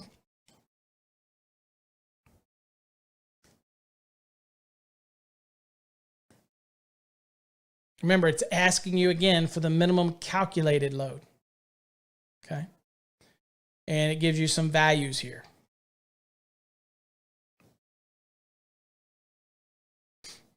And we'll just I'm gonna let you work this one out. Let you take your code books, and I can hear the minds just clicking away, and I'll go write some of my code references down. So those that are new, this is what we do. When you come in here, it's not assumed that we're going to talk you through Scratch. You didn't pay for me to take you from the very beginning and pass your exam. What this is each week we come in and we do some questions. I present it to have you work it out to test your knowledge. If you're in the Fast Tracks program, you can work some of these out. But the concept in here is to give you something to be able to try to work some things out to come up with some answers. I do have one person give me an answer on the board. So I do have one. Thank you. I definitely do have one. So kind of work your question out. And I only have one answer on the board right now, so kind of work it out. And I'm looking to see if there's another question that I want to use. Probably not. Yeah. Yeah. Y'all want some background music while you're doing this calculation, because I'm not going to be satisfied with only one answer. Okay, so hold on.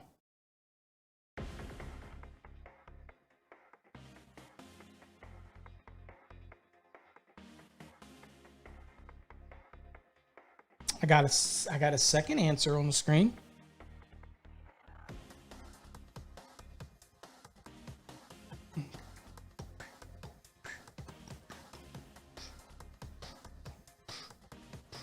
I definitely have a second answer on the screen. I even have code references. I have answers and code references on the screen. Remember what we're asking here. Okay. Let me add mine up here quick.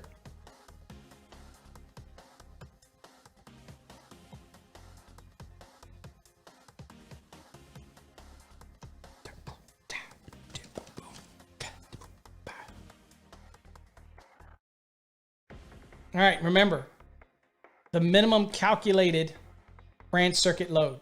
And we'll take the answer that's the most responded answer, and we'll work it from there.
All right, enough time.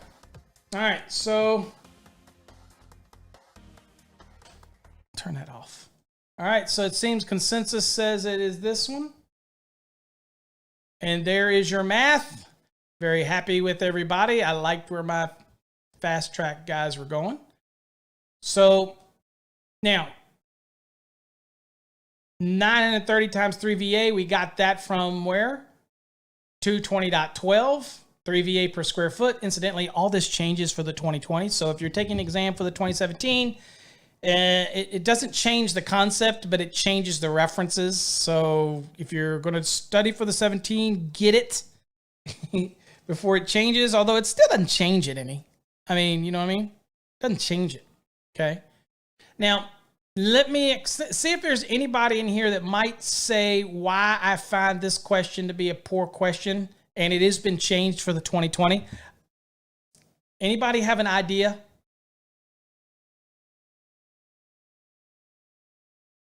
Why I might not like the words here? I do like the fact that this question tries to mislead you with telling you about the range and all that kind of crap. The only thing that's relevant is the laundry area. The range isn't really relevant because at the end, the question's not really even asking you anything about that, right? The problem I have with this question, and you have to be very careful, guys. I'll mention this a lot on the exam. Be real careful because, again, we use terminologies like connected loads, calculated loads. Theoretically, anytime you start doing the math on something rather than the full value, the connected load is its full value. Once you start calculating something, it becomes a calculated load. We use that synonymously in how we do calculations. What I don't like about this question is the fact that it starts up here and talks about the calculated branch circuit load, okay? And it says the general lighting for the apartments, but this is actually says connected load. So again, there is a distinct difference in my mind between what's considered the connected load and a calculated load. I do agree that this is actually the actual connected load. But if the question was asking me for the calculated load, then I'm in my mind thinking I have to apply something else. And my mind tells me that why aren't you asking me to apply table 220.42, which is demand factors? And for the long and short of that, the reason is we weren't asked to do a full out load calculation. We were just simply asked to do the general lighting and small appliance circuit load. So again, I'm not sure I like this verbiage, but again, y'all got it fine. Now, on an exam, just so I can make sure you're clear. If you got totally screwed on an exam and you're thinking, whoa, wait a minute. I don't like that. I'm thinking it has to have the demand factors to it. You will notice that none of the answers would have matched, right? Okay. It wouldn't have matched. And so again, if we had done it and used the formula, if we had to use table 220.42, we would have said, okay, wait a minute. So the first 3,000 of this 5,790 as 100% and the remainder at 35%. Well, if it had been that, it'd been 5,790 minus 3,000, which would have been 2,790 times 35%, which is 976.5, plus you add the 3,000 back into it. That would have been 3,976.5. Well, that wasn't one of the answers. So remember, if you ever get a question on an exam, always work it from each angle, okay? If you're doing calculations, and again, you kind of get into the head of where the people we're dealing with, okay? Now, to answer your question, Jafar, what about the laundry? There's a point that they said it was common to all tenants, okay? So if it's common to all tenants, then you don't have to add the value for it. It's common to all of them, okay? And so where you're going to get that explanation is because you're not going to actually run that circuit, Jafar. And why you're not going to run that circuit is because if you go look while you're here, if you go look at 210.11, when it comes to the branch circuits, 210.11 C2, it says, in addition to the number of branch circuits required by other parts of this section, at least one additional 20 amp branch circuit shall be provided to supply the laundry receptacle required by 210.52F, and there is no other circuit outlets. Now, go look at 210.52F, okay? So it's our little journey. When you go to 210.52F, it says, in dwelling units, At least one receptacle outlet shall be installed in areas designated for the installation of laundry equipment. And there's exceptions to that rule. The exceptions say a receptacle for laundry equipment shall not be required in a dwelling unit of a multifamily building where laundry facilities are provided on the premise for use by all building occupants. Well, if you don't have to have the laundry receptacle, then I don't have to add the VA for it because therefore the receptacle wasn't required. That's a little mind game, and they're playing a mind game with you. They told you that the receptacles were used by the tenants. So you have to know that if I don't have to run the laundry circuit to that dwelling unit anyway, then I don't have to count for the VA. I mean, I'd feel screwed if you made me size my service for something I don't even have to run, or in this case, feeder, for something I don't have to run. Not you, buddy. So in this case, what he's saying was you don't equate the laundry because you didn't require to have the laundry circuit or the laundry receptacle there in the first place. Get me? Okay. So that's kind of one where you had to jump around in a way. I like that. So I'm going to tell you, this is kind of like the questions that you will get on an exam. They'll ask you a bunch of stuff, right? Only to be irrelevant. They want to know, they'll say range or they'll say something about it. But what's important here was the square footage for each unit. The fact that you didn't include a laundry circuit because it's laundry is common. It's a multifamily. Okay, it's important. It's only so much, and it's important in what? It's only really important in 1500 VA. But again, when you're doing the whole service, that might be a big deal because that's going to be, 20 units. But they're going to get it in the back end because why? Because the multifamily building is going to have probably a house panel that's going to have to power all the laundry and everything anyway, right? But they might only have 3 laundry washing machines and 3 dryers, rather which again, the dryer it's not a requirement, but they might have the 3 washing machines, whereas in the dwelling calculation overall, you'd have 20 of them. So again, maybe it saves them a little in the end. Okay. So at the end of the day, you have to make sure that you pull out from the question what they're asking. And this is the most common mistake that I have with fast track students or with students in general, the people that I tutor different times in the week. This will be one of the things. They don't read it and get rid of all the superfluous stuff that doesn't matter, right? Good question, though. Let's see here. But yes, if there was a laundry, then yes, you would just simply add the additional. I don't like the connected word, so I'm going to let that go. Okay. Y'all did good, though. Y'all did good. Let's see. What is Tim says? Tim says, so you would read the sentence. So you would read the sentence with the question and then look at the factors. Absolutely, Tim. Good observation. So I always like to read a question, right? And then I look at it and see, what is this question actually asking me? So almost like a calculation scenario that we had before. I'm literally looking and say, okay, I get it. I always read a question first. I always read it and then I always look and see what it's asking me. So let's do this one.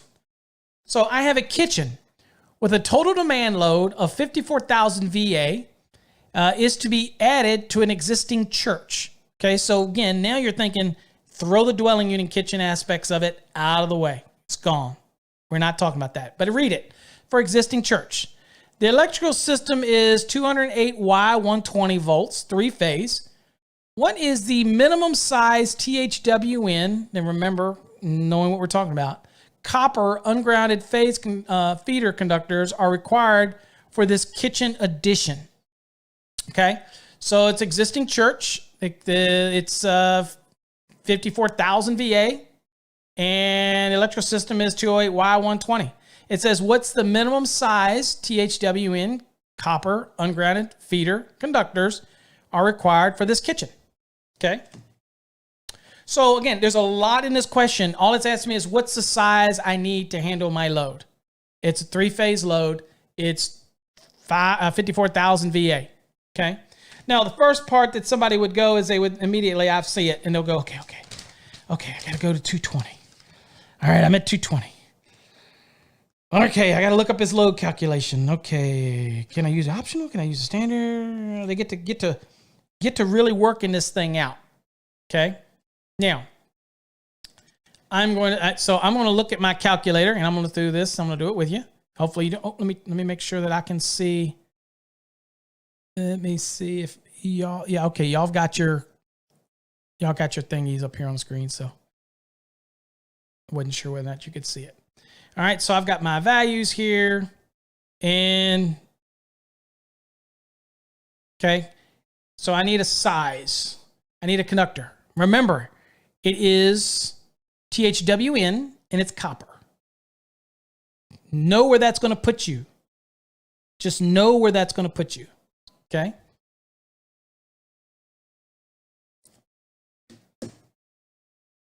And I like some things I see, but I want some more. So anyway, I know where I'm going to go. So now that I've done the math and I know what size I need, I think I need anyway. We'll see. We'll see if I'm right. I could be wrong. And you work it out. Now, this is what the whole purpose of this night is when we do the exam preps, is for you to dig into your code book, because you're going to learn as you go. What I'm trying to do is help you study and give you a purpose. And that's why I do these every week, is to give you a purpose. And if I can ask any questions, you got questions, shoot them, and we will answer them and the best that I can, and we will work them out. So in this case, I know that I'm dealing with THWN. Again, take your time.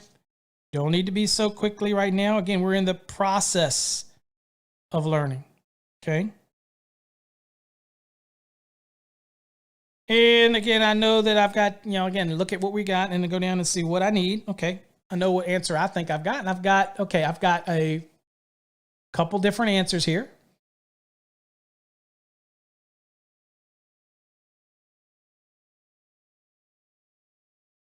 We'll go on and answer. Let's see here. Let me get one more answer, and the one that's okay. I got the dominant one's okay. Okay, now that's what I needed. I need to get one more answer. Okay, so correct. Again, it was 54,000. You can see where somebody's going to go through a bunch of calculations, but it was 54,000 VA divided by, and again, what did I tell you? Remember some givens when you're dealing with 3-phase and it's 208. Remember 360. And of course, if you wanted to do the exact, it'd be 360.25, which is 249.89. But of course, you're going to round that to 150. Okay. And so, but the exact answer is 149.89. But that is, again, how do you come up with those values to use when you're dealing with 3-phase? 208 times 1.732, the square root of 3. For 480, it's the same thing. Square root of 3 for 480 is 831. I think it's 831. So times, so make sure you times it times 1.732. Yeah, 831, actually 831.36 if you want to be exact. But most of the time it gets you right where you need. If you remember 360, 831, that type of scenarios, usually it gets you where you need to be. For 240, for example, if you're dealing with 3-phase, it's 415, but to be exact, it's 415.68. Okay, but most of the time you're just going to get single phase, which is just straight value. So I'll ask you guys, what would it be if this was a 240 volt service? Then it would be just simply 54,000 divided by 240, right? Simple math, but very good. I think most of you got that. Pretty sure. Okay.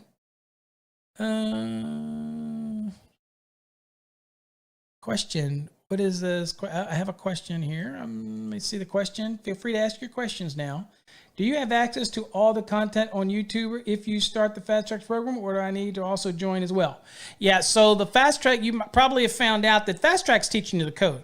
The YouTube stuff is not exam prep. The membership. The membership is to learn the 2020 NEC. That's to learn the NEC. and we go over it each week. I'll do an episode or two where we're covering the 2020 edition. It's not designed for exam prep. Now, obviously, it could help you learn the code, but that's totally different.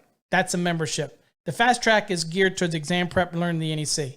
So it's different, okay, than what you would get as far as the videos and all. We're not making any of the 2020 edition stuff public. It's all part of the membership. Doesn't mean I won't be doing other stuff and occasionally be doing like code updates and stuff like that. But also as they have different tiers, and of course we'll be doing some private exam prep classes as well, and other things that'll be private to members and all that kind of stuff. But check it out. But no, Fast Tracks doesn't give you access into that. It's a totally different deal. If you want to learn the 2020 National Electrical Code, then that's the membership over on the YouTube channel for that membership. But of course, my other videos are still free, and they'll be continuously free. Okay. All right. So hopefully that answered that question. Let's go to the next question. Y'all doing good? Very pleased. Okay. Answer away. My core strong guys, go for it. The conductor is in a multi-conductor portable cable of over 600 volts nominal, used to connect mobile equipment and machinery, shall be at least blank size blank copper and employ flexible stranding. Okay. One of the triggers for me is it is portable cables, but it's over 600 volts. Okay. So let's see what you get. I'm going to look and see in the back of the book what I can find. You guys look this up. Again, answers A, B, C, or D. Or I guess in this case, you could give the AWG value if you want. If you want. Okay. It's totally up to you. Okay. So we'll look and we'll use your index in the back of the book if you want, and let's see how you can find some of these answers. And if not, I will walk you through.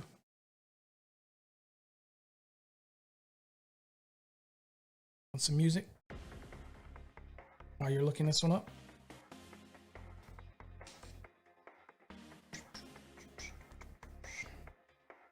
Oh, I'm sorry. Y'all catch me singing with the music. Okay. Trigger. What's the trigger? Over 600 volts. It's a classic trigger. Oh, I got some answers in already. Got Brian throwing me up some references. I don't know if that's the right reference, right? We'll go check. We'll see, Brian. We'll see. Trigger for me is over 600 volts. Over 600 volts. Probably end up being the right answer anyway.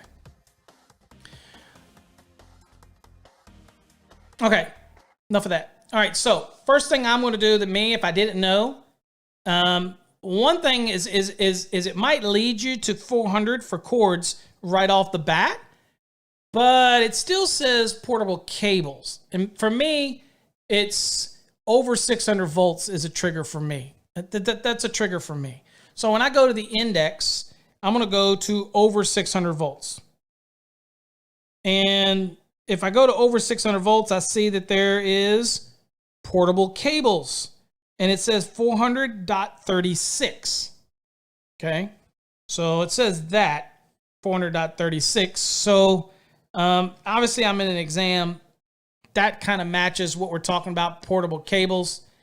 I am probably at this point going to go to 400.36. Okay, we're going to see if Brian's 400.31 is right, but we're going to go to 400.36 in our code book. Of course, you could have gone to 400 if you would have thunk that portable cables also would be under cords. Okay, and you go in here, and you'll notice that actually, ironically, Article 400, if you did not know, is also labeled flexible cords and flexible cables. Okay, so this is for cables as well. So All right, so Brian says that it's 400.31. The back of the book said it was 400.36. We'll go to Brian's. I probably trust Brian more than I would the back of the book at this point. So, how you like that, Brian? You like that? All right, so, oops. Okay, a lot of pages in there. 400 is not very big anyway, so.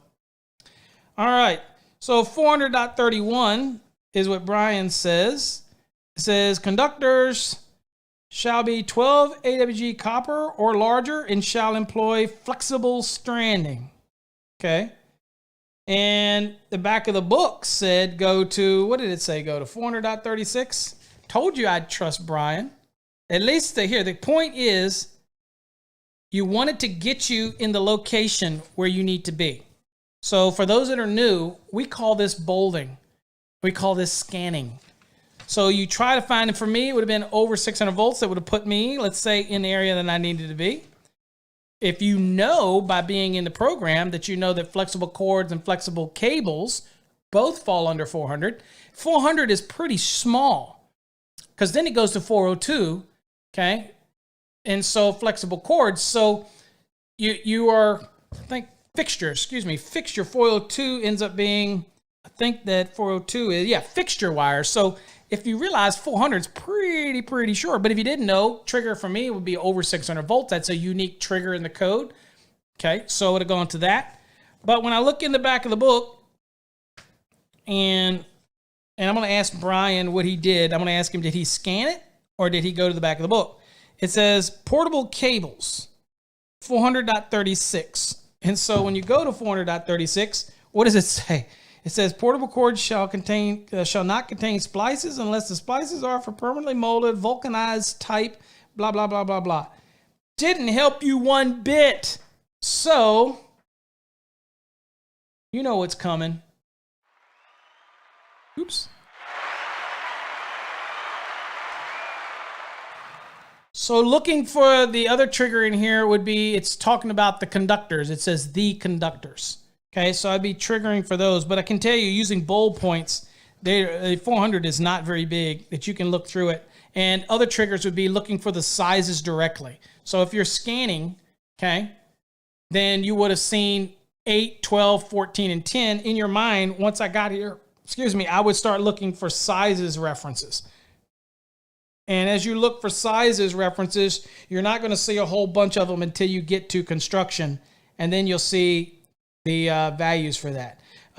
Also interesting is that part 3, another way that you could have done this is if you go to the table of contents, and you would have had to know to go to 400, and you might know that in the fast track program, is you would go here and you'll see that it says part 3, portable cables over 600 volts. So it's also in the table of contents as well. So even if you went to the over 600 in the back, it would have put you in the right area. And then you shift to what's called scanning.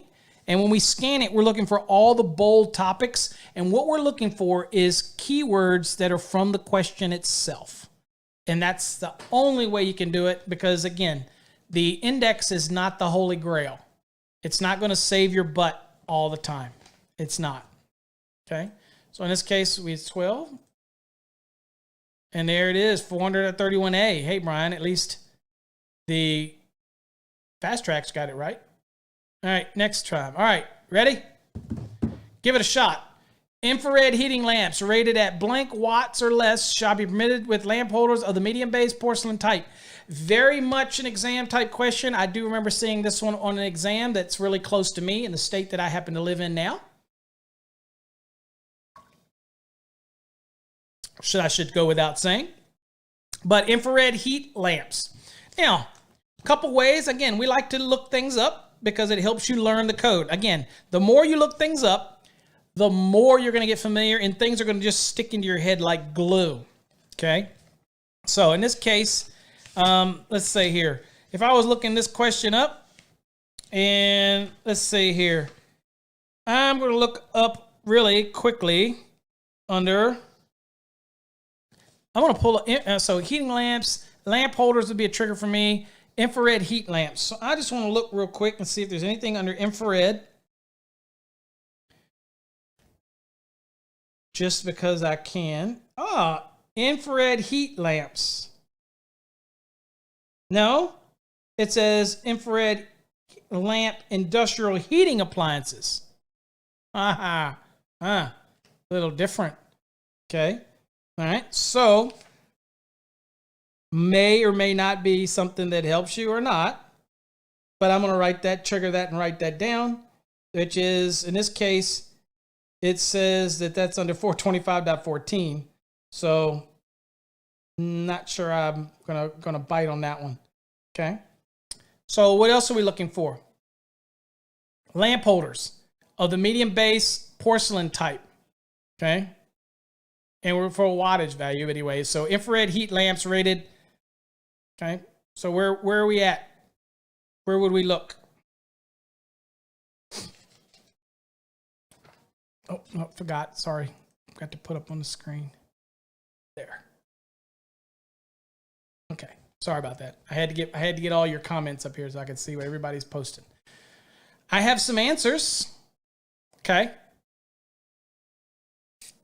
And for me, I think I probably serve on this code panel, so I better not say anything. But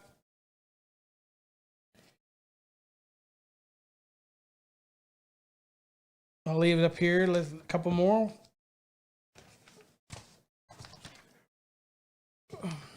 Sorry about that. Been a long day. Let's see what reference. I got a couple. I got one reference. See what else anybody gets.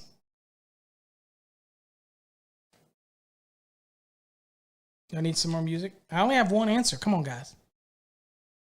Make sure you're looking it up.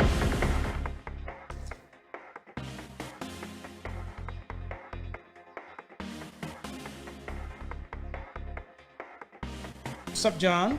Welcome. I am. Welcome. So we're looking up the answer to this question.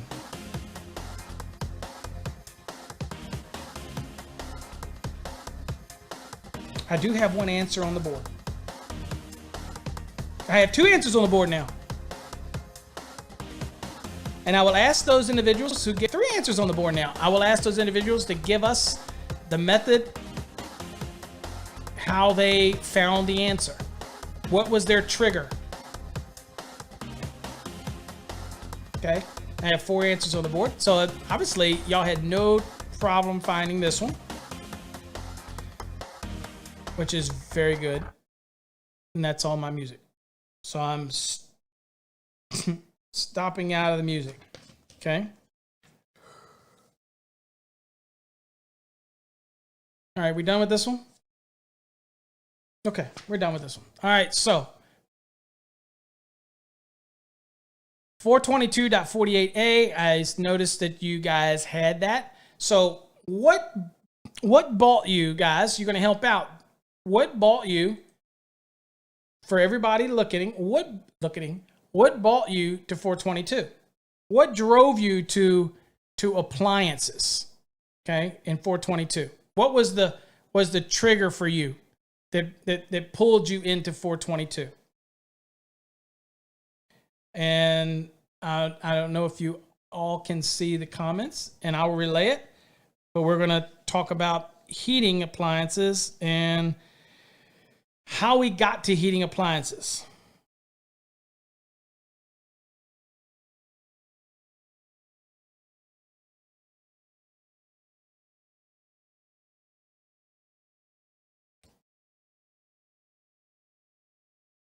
I don't have anybody answering, so I guess I'm going to have to answer.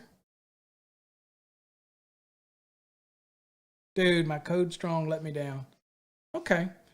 Well, when I'm looking at this infrared heat lamp, if you actually go to 422.48, and I won't do it on my screen, you got your code books. Okay. But the problem is it didn't really say anything. Well, it didn't say equipment in here. That might be the way to get there, but it didn't lead you in the question to get you there with that part of it. But when you look at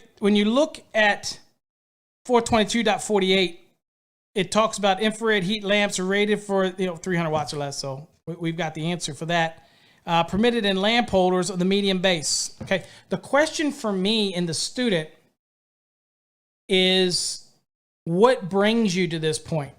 So that's the part that we want to do for all the new students. Okay. So if I were to go to the back of the book, I want us to try to see if the index would bring you there, other than if you knew this was an appliance. The key is what brings you to 422, because nothing in the question says appliance. There is no reference to equipment at all. Okay, so what got you there? Now, O says index infrared industrial heat lamp appliances and started looking around. Okay, so that kind of got you into that area. Okay. My thing with students is the index is not the best in the world. It's kind of all we've got. So I like to take the time to look at the index, and it helps you learn because it makes you force you to look at the index. And I like to look and see what in the question would have possibly led me to this location. For example, does anybody look under lamp holder?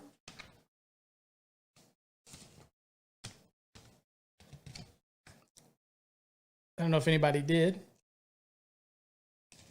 Well, heating led you to where? 422? Why would heating have led you to 422? I'm trying to help those that are not sure where to go. Okay. And so, again, how they got to that. And I'm looking for some extra ones here. Hey, as long as it gets you the answer, that's what you want. But again, we're trying to see if we can figure out other ways that would have gotten me to this answer for any student that's going to be poking around in the back of the code book.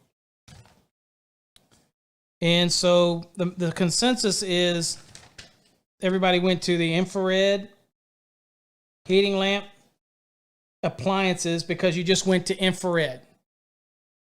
And infrared sends you right to 422.48. So, again, no reference to appliances here. But once you got there, I guess it pretty much. And we were there originally. That's probably the best way. I'm trying to see if there's anything else that would have helped you. Again, you could have got there right at 422.48. But is there anything under lamp holder? Anybody look? Lamp holders. I just want to see if anything would have been under lamp holders. Heavy duty. I see heavy duty lamp holders. It says medium base. Mogul. Nah, that was about as best as you're gonna get. Is go right to infrared heating lamp, infrared heating, and that's about the best. Okay, so. Again, not the perfect, but it got you. Nothing under lamp holder. Interesting. And I'm sure there's nothing under medium base, so that doesn't make any sense. That's about all you got. Okay. Hey man, 422 is a small article, but it's my article, buddy. Don't be hurt. Don't be playing on my article. I'm on that code panel. All right, next question, guys. For other than listed low voltage luminaires not required grounding, all electrical equipment within a fountain or within blink of the inside wall of a fountain shall be grounded. Okay, so this one triggers probably fairly easy. That's going to tell you what article it's in. Right? Mogul base. Yeah, but it said medium base. It didn't really say mogul base. So what does mogul base say? While y'all are looking up this answer, what does mogul base? Even though, again, mogul base is not necessarily the same as medium base, but just for craps and giggles, since who brought that up? Too cool. I don't want to look at while y'all are looking up this answer. I'm going to look real quick because I'm all about. That's the one thing that I spend a lot of time looking at indexes. Is if you spend a lot of time back and forth with it, then you really can learn what's there, what's not. But Mogul bases. Mogul base lamp holders. Nah, that sends you to 210.6C3 and 410.103. So yeah, that wouldn't help you. As again, mogul base is different than medium base. And I don't think there's anything in here from medium base, by the way. Medium voltage. Yeah, I wouldn't think there would be anything from medium base. Not sure why there would, but no, there's not. Okay, so again, yeah, just infrared. That was the best you could do. All right, obviously 680, but we're dealing in fountains. So where in 680? And give me an answer, A, B, C, or D. So for me, fountains. Now, I know that when I'm dealing with a small article, like Brian says, if I'm dealing with a small article, and 680 is not small, but the fountain, which is a part 5, I believe, of... I think it's part 5 of 680, then it's pretty small. So you can go right to it and it'll save you a lot of time. All right, but let's do the old school way. We didn't do that. We want to go in the back of the book. So we go to the back of the book. Is there anything under fountains? And I'm going to look and see if there's anything under fountains while y'all are still throwing in some answers. And I'm going to look if I was in an exam and I'm just like totally lost and I'm like, I don't know. There's fountains, and it reminds me to see swimming pools, fountains, and similar installations. Okay, there you go. So fountains, swimming, blah, blah, blah. So I would go over to swimming pools. So again, hopefully you know to go to 680 for this, but again, we'll assume you didn't. And you're going to go to swimming pools. And we look under swimming pools, and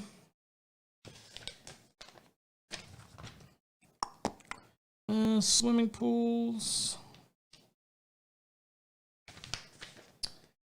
And it looks like fountains. It says 680.7 B8.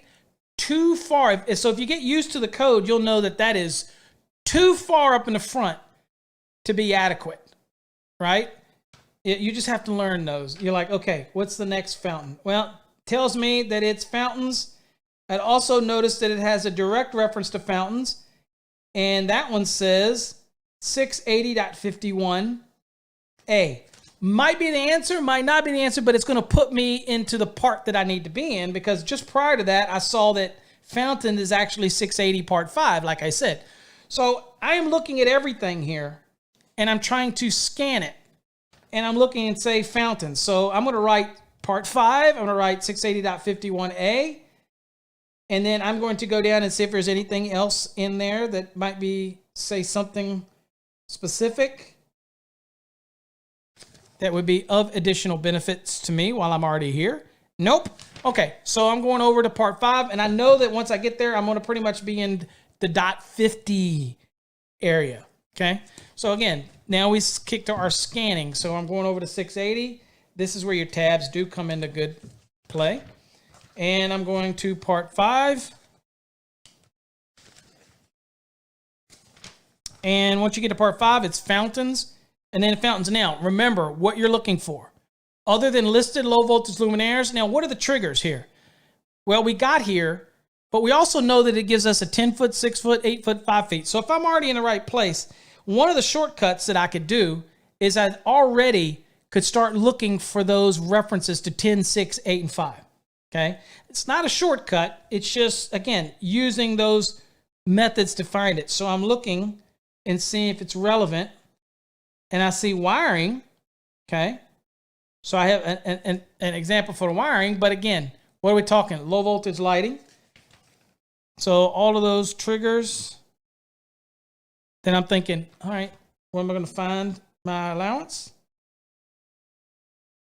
And then I see, okay, so the question is all about what?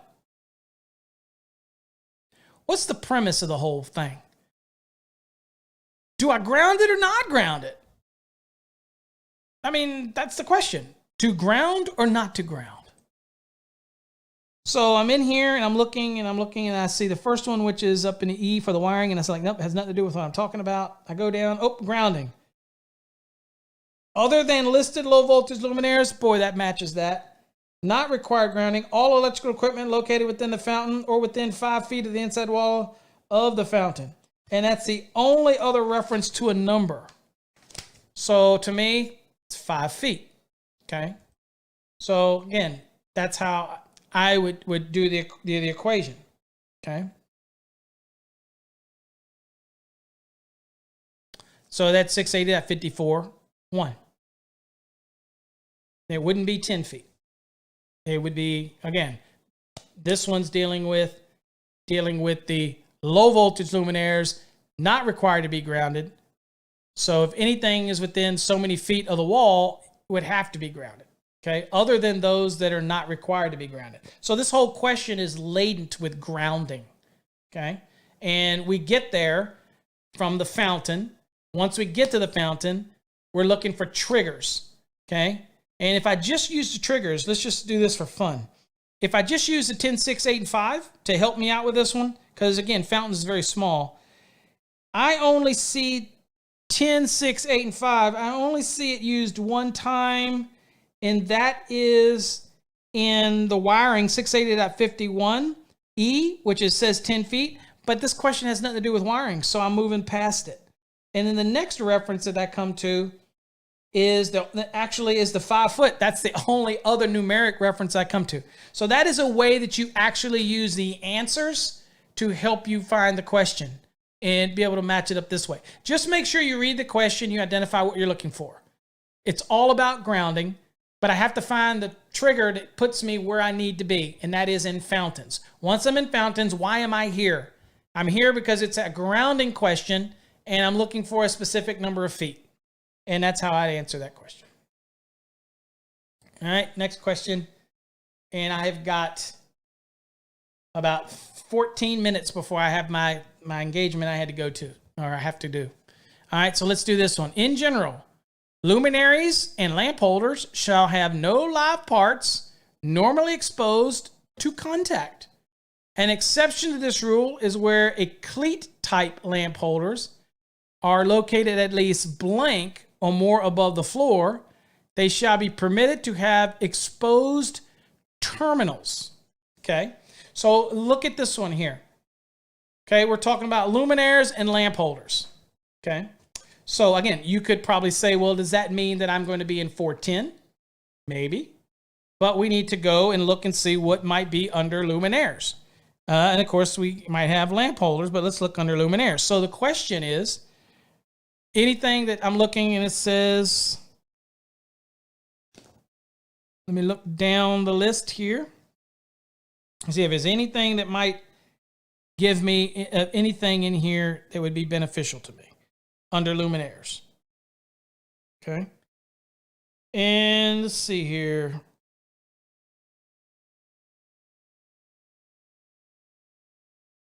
So general live parts. Okay, live parts. All right, now, interesting is that we're kind of talking about live parts. So one of the things I run into is 410.5. It says live parts. Okay. And remember that old saying, guys, when you're doing the exam, you run across something, you write it down. So 410.5, live part. Okay. What else am I looking for? I'm going to go down and it says here, anything else that would be beneficial? Okay. So I've got something that I want there. The next thing that I would probably go to is lamp holders. See if there's anything under lamp holders. Because you do have a lamp holders. And under lamp holders, I'd look down and see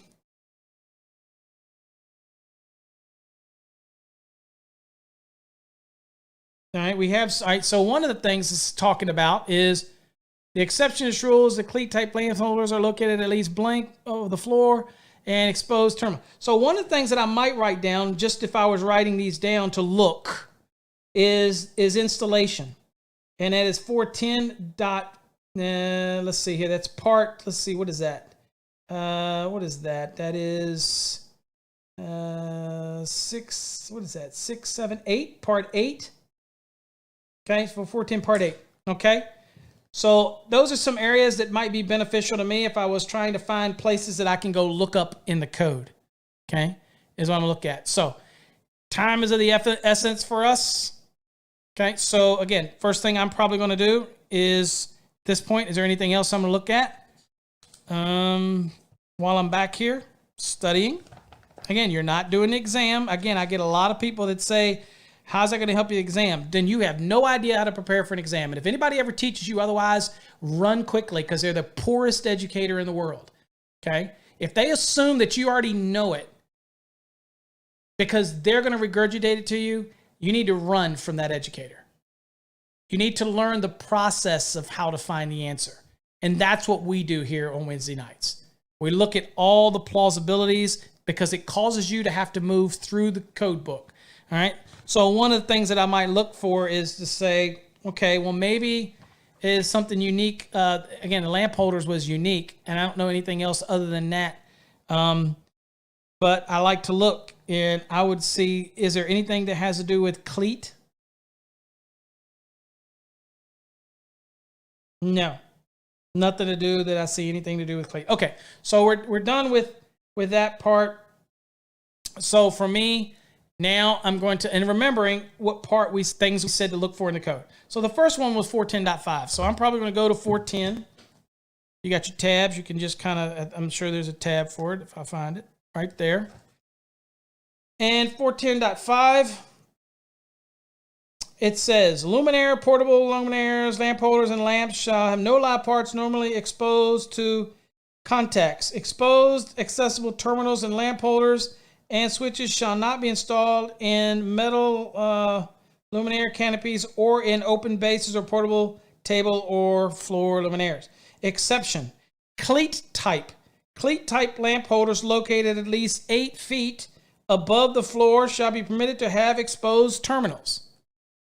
Well, that looks like that answers that question right away. So that was what I used, is the live parts. Okay. So again, in this case, it says 8 feet. And I'm sure others got this answer. Yes. Very good. Excellent. All right. So that's how I got the answer. Now, just for craps and giggles, is there anything under installation for this, even though we got our answer? So 410 is not that big. I'm going to go to that part that we talked about, which is the installation, and see anything in the installation, which is only what? .90, .93, .96, and .97. It only took me a second to look and see that nothing in here has any relevance. The point being, when you're back there in the index, take advantage of jotting down on your dry erase pad or whatever they give you so that you don't have to whip back and forth. So in case I got here and my answer wasn't there, and we know it's dealing with live parts, you at least had somewhere else that you had to go. Spend your time wisely in the index if you're going to be there, because you'd be surprised. You might find answers to other questions later on as you're going through the questions, and you're like, oh, let's just solve that on the index. Okay? So there's the exception. Let's do another one real quick. All right, guys, work it out.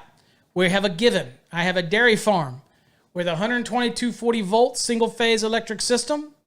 We'll have the following 3 loads supplied by a common service. One 18,000 VA, one is 16,000 VA, and one is 10,000 VA. What is the demand load in amperes on the ungrounded service entrance conductors? What is the demand load? Okay. Dairy farm. Okay. Work this one out. I'm from Harrisonburg, Virginia, so we had a lot of poultry plants and a lot of dairy farms. Okay. So work this one out. And again, be conscious of the author or the person that writes the exams use of terminologies. Okay. Be conscious of those use of terminologies. And I'll give you some music.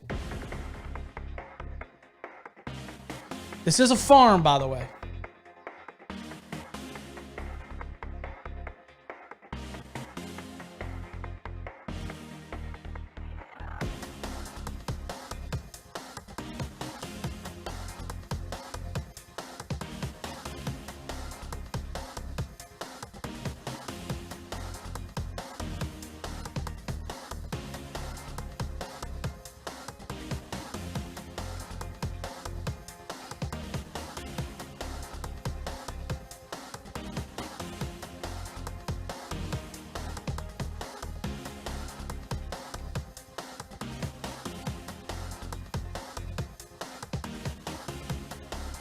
see what anybody's got.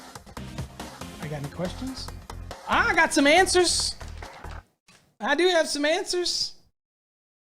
I have Daniel who's giving me an answer. So let's see if we get a couple more in here. You've got a 25% chance of getting this right. Okay? Right?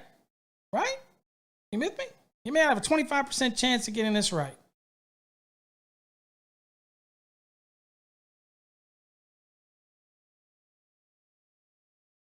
I see some references I like. I have 3 loads here. Now, one of the things that we can remember is we don't have to calculate all the way out, although we can, but we have to do each load. So we have a VA, and of course we have the volts. So we ought to be able to do this. Now, the question is, we are going to assume this. So in case anybody did this, we're going to assume that this is being used as 240 volt loads. Okay. To make it clear. That changes anything. I don't think it does. But anyway, so I'm going to do my math here for you. And I want some more answers on the board, folks. So give me some more.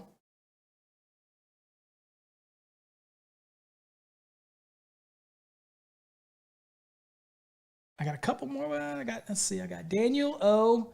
And I got Brian. Brian doesn't give me a ampacity value. But he did give me an answer. I believe he says his answer is different than others' answers. I believe we have some different ones. So I'm going to give you a few more minutes. Wow. Jay, that answer's not even, I was going to say, that's not even on the screen. DJ. Okay. But I got 2 different answers here. So I'm going to give you a few more minutes for a couple others to chime in. Let you chime in.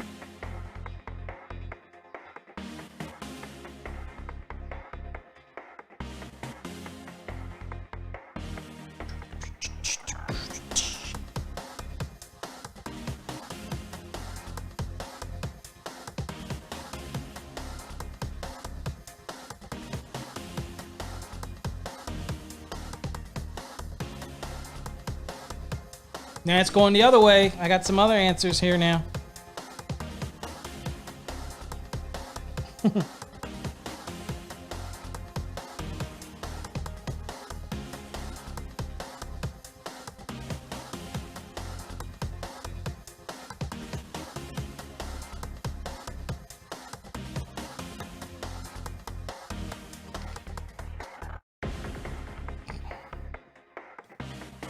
What we got?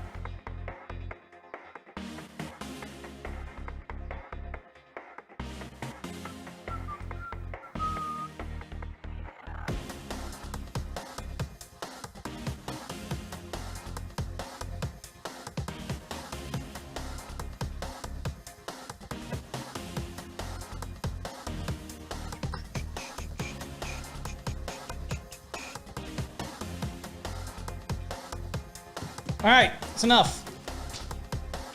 Whoop. Okay. Oh, do y'all hear some music I got going on? Listen to this one. This is for another show I'm doing. Y'all won't like this show I'm doing. It's a podcast. You have to find it because I'm not publicly doing it. It has nothing to do with electrical.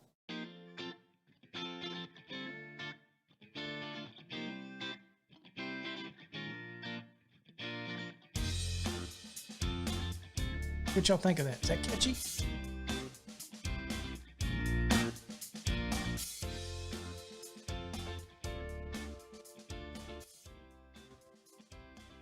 It's another show that I'm doing. It's another podcast that I'm doing. All right, y'all ready? Okay, so we have a mixture. We have a bunch of people that say 152. DJ, it can take anywhere from 3 to 5 business days for the codes. Right now we're on backlog. I should have them start rolling out again tomorrow, but it can take that long. Sometimes sooner. Okay. Sometimes sooner, but that's generally what it takes for Brittany to get them out. And she emails them under my name, but sometimes she takes care of them for me. All right, so I've got a bunch of different values here. So one of the things that you want to be able to remember in this one is this was a farm. And in the farm, we always want to use, again, we could actually calculate this using the standard method, but you can utilize the best option to give you the best answer. And in this case, we have allowance to do this under part 5, which is just dealing with the farm load calculations. So if you have farm loads, if your question has farm loads, just literally jump to part 5. Once you get to part 5, you're either dealing with the dwelling unit that's on a farm load, or you're dealing with an other than dwelling unit. And you're dealing with other than dwelling unit. And in this case, we're dealing with, again, what is demand load in amps for the ungrounded service entrance? So it's the whole load, okay? The whole total load. Even though we weren't given anything else, again, for this building, okay, the whole load, all right? So in that case, it told you to go to 220.103, which is the farm loads. And it says here, where supplied by a common service, okay, common service, the total load of the farm for service conductors and service equipment shall be calculated in accordance with the farm dwelling unit load and demand factors specified in table 220.103. These are the only loads that we were given, right? So we could have done it two ways. We could have taken all of this and done this times, we could have taken all of this, division, 18,000 VA divided by 240 and wrote the amps. And then we could have done the 16,000 divided by 240 and did that, and then take those amps at 75%. And we could have done 10,000 VA divided by 240 and taken that value at 65%. Or we could have done our percentages with our VA and then just added them up and then do it times divided by 240, and that would have given us our value of 152. If you do it by amps first, then it would actually get 151.98, which you round to 152. So again, it works out the same way. Interesting question. I don't know how many of you are going to get some farm loads, but if you get farm loads, again, remember part 5, just go jumping straight to part 5 of 220 and start doing your farm loads. Okay.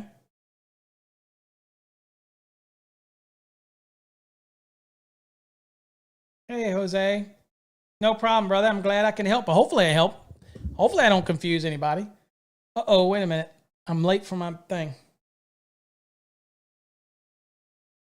Let's see if they're ready.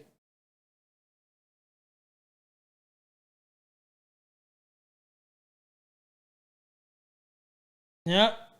He's running late. Good. Got enough time to do another one. Do one more. All right, guys. Last one, then I got to go. And what I need you to do is I need you to email me what you want in an advanced calculations class. And I'm already going to cover the stuff that I was talking about. I'll do a simple series in parallel, and I'll do a horsepower and understanding power conversion and that type of thing, which I don't think you'll need for an exam, but I'll do it anyway. And tell me what you want to hear. Email me, info at masterthenec.com, or go to masterthenec.com, go to the contact us button on the far right and send me an email that way. Just tell me what you want to learn about basic math and I'll put something together for you. Well, not basic math, advanced math now. We're going to move on to advanced math.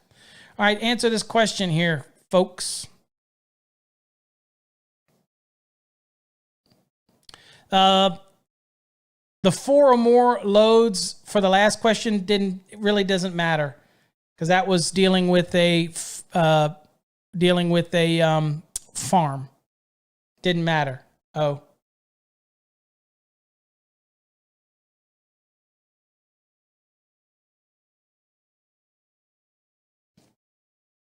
Okay.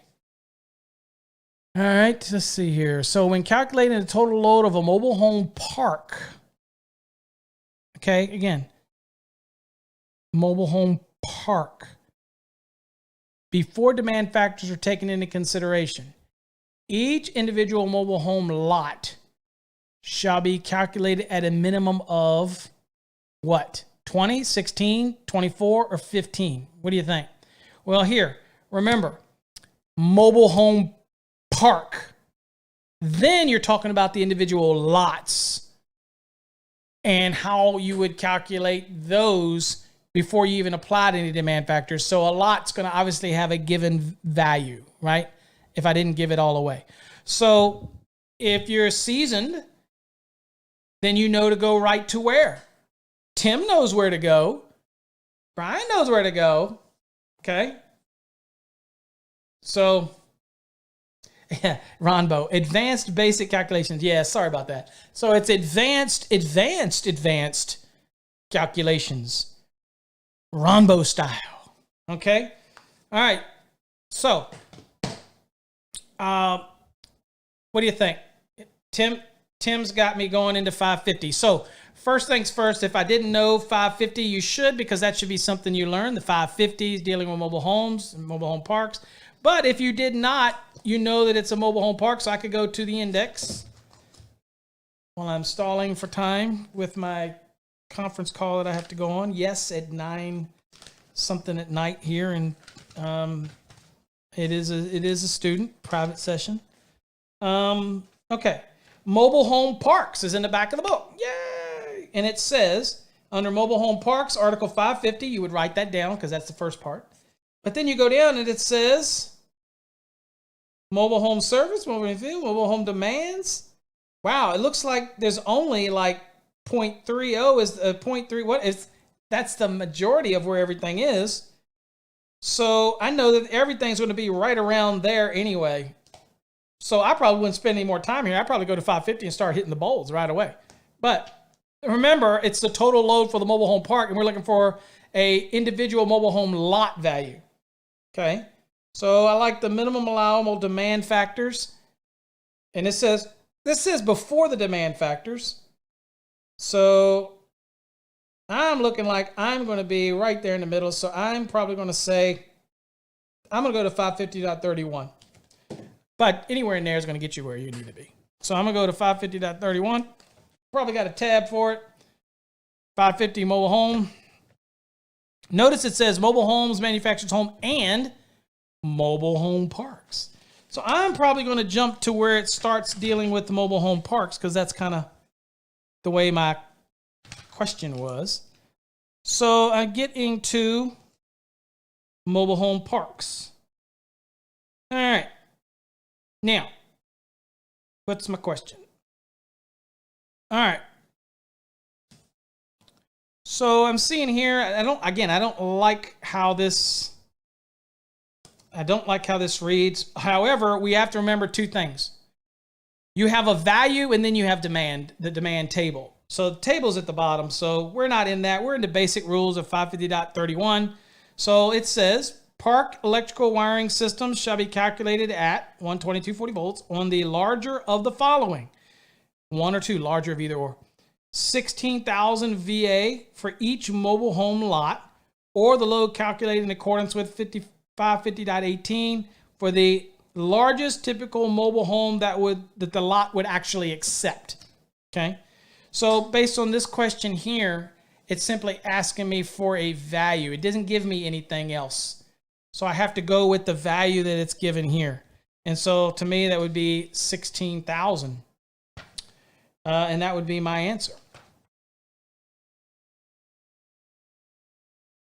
Almost I thought I got the death screen again. So there's your minimum, okay? One day I might do some calculations on mobile homes, because it is interesting, because people ask me 550.31, 1 and 2, which one do I use? Well, you use the 16,000 VA per lot if you don't know what's going to be on that lot. And when we're building it, we ain't got a clue, right? But if you're doing a mobile home park and you know what's going to be on there, or they're going to be fixed mobile home units and you know sizing, then I can go over and actually do a 550.18 calculation. And it's very much like a dwelling unit, okay? And I need to take the larger of the two, all right? Most people, be honest with you, are going to use the 16,000. And on exams, they're not going to give you all of the info to calculate this out in 550.18. There's just not enough time. So again, your answer would be 16,000. That's pretty much going to be on par with what they would have as far as the exam. Okay. That's it.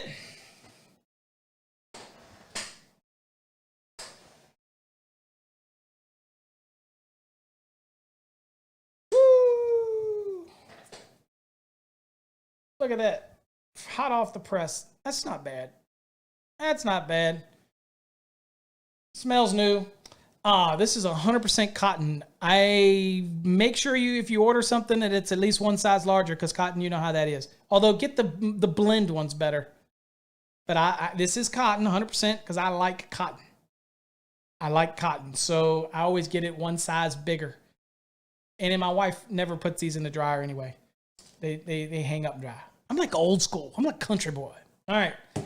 All right, so that was kind of basic earlier math and everything. Hopefully you got something out of it. Some of these exam questions, hopefully you got something out of it. If you've enjoyed it, make sure you subscribe. If you feel like sharing the love, share the love. And if you come back next week, we'll do some advanced math, and we'll talk about horsepowers and all that kind of stuff. But again, if you want me to do something on calculations for mobile home parks, I'm more than happy to do that as well, and we can work something into that as well. But this is what we do each week, and it changes. This is not my electrician live. So it's not electrician live, which is dealing topic of general to electrician. This is where we just talk exam prep. We have conversations and we interact and we try to answer some of your questions.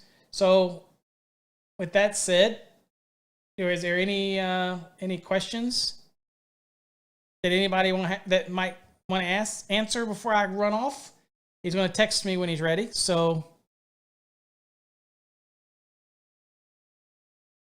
Ronbo, you only wear cotton because you got that soft skin. Yeah, I like cotton too, but I have to get it bigger because it does shrink. Anybody got other code questions? You want to bring it up? Maybe I'll do a session on mobile home calculations one week. Anybody that's new to the channel, we do this every week, and when I do the code lookup questions, I'm trying not to give it all away. I want you to be engaging with me and make statements, and it doesn't matter whether right or wrong. Make your statements and learn, and we're going to look up everything. We're going to look up the answer. We're going to look up the question. That's part of what we do, okay? It doesn't do me any good to sit here and just answer all the questions for you, and I'm not going to do it anyway. I said I was going to do a lot of them, but I'm not. I'm going to let you find it, okay? I will have to say, get back to my roots on a class where I do basic scanning and basic how to use the index and how to use the table of contents and all that. But again, didn't think it's necessary tonight to do something like that. So hopefully you got something out of it anyway. And I keep forgetting over on my Facebook that I have the guys that are streaming as well. So I forget that. I'm sorry, guys, over on the Facebook thing. I didn't think to flip the page and go look over there again when answering these questions. The thing doesn't give me a flipper. So I apologize for that. Okay. O says, I have a question. I have 2 3-way switches. One switch turns on both lights, but the other only turns on the light. That sounds like you have the travelers mixed up. So you have a 3-way. Where's the luminaire? Where's the power come in? Does it come in at the light or does it come in at the switch? It's not really a code question, is it? But let's do this. So where does it come in at? Oh, is it the source at the light and it drops down to switches, or is the source at the switch and it goes to the other switch and then goes up to the light? Let me know. Still not ready. Hopefully I don't have to teach at midnight. They're in California, so. So typically, oh, that sounds like you have a traveler's messed up or something.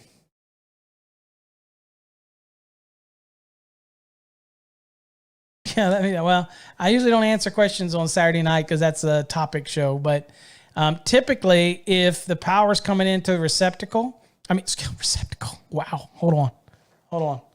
Ronbo will appreciate this.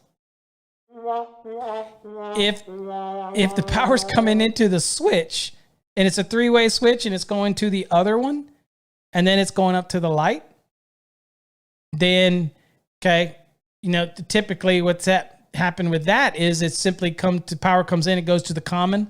Then you got the travelers that go to the second three-way, and they'll go to the two bottom positions on the switch. And then you have a common, which is usually black, by the way, on the switch. And then that is what'll go up to the luminaire. So something sounds wonky if you have that scenario. If it comes to the luminaire and you're dropping down to the first switch and it goes to the second switch, then you're probably just dropping down on the white wire, and that's going to come down, okay? But I don't know, again, depends on where you're coming in, okay?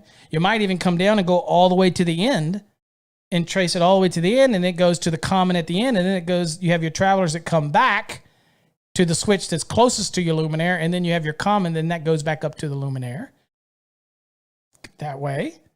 You could have the luminaire, and then it drops down to two separate switches. Could have that. That's the case. You probably have, if you're using a 14.3 or whatnot, you're probably dropping down on the white. You're going back up on the black and the red. It carries through, goes over to the other switch, goes down to there. Now, when you get over there, you want to make sure that you're not coming back up to the luminaire on the white. So you want to make sure that you change over and go to the red and white, going down to the switch. And then you come back up on the black. But again, it sounds to me like you have a traveler somewhere to it. I think it's Tim Johnson. Are you new to the forum? It says, welcome, Tim Johnson. New to the forum.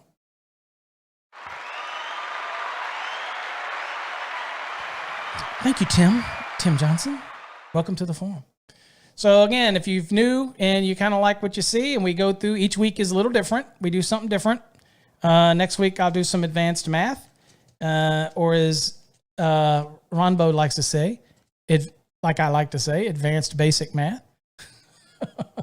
Till next time, folks, I'm gonna go off. My call is ready.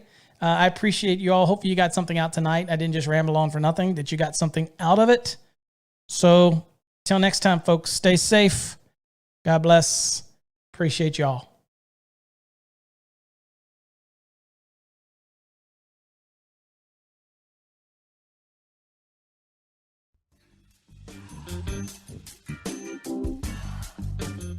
You've been listening to Electrician Live with your host, Paul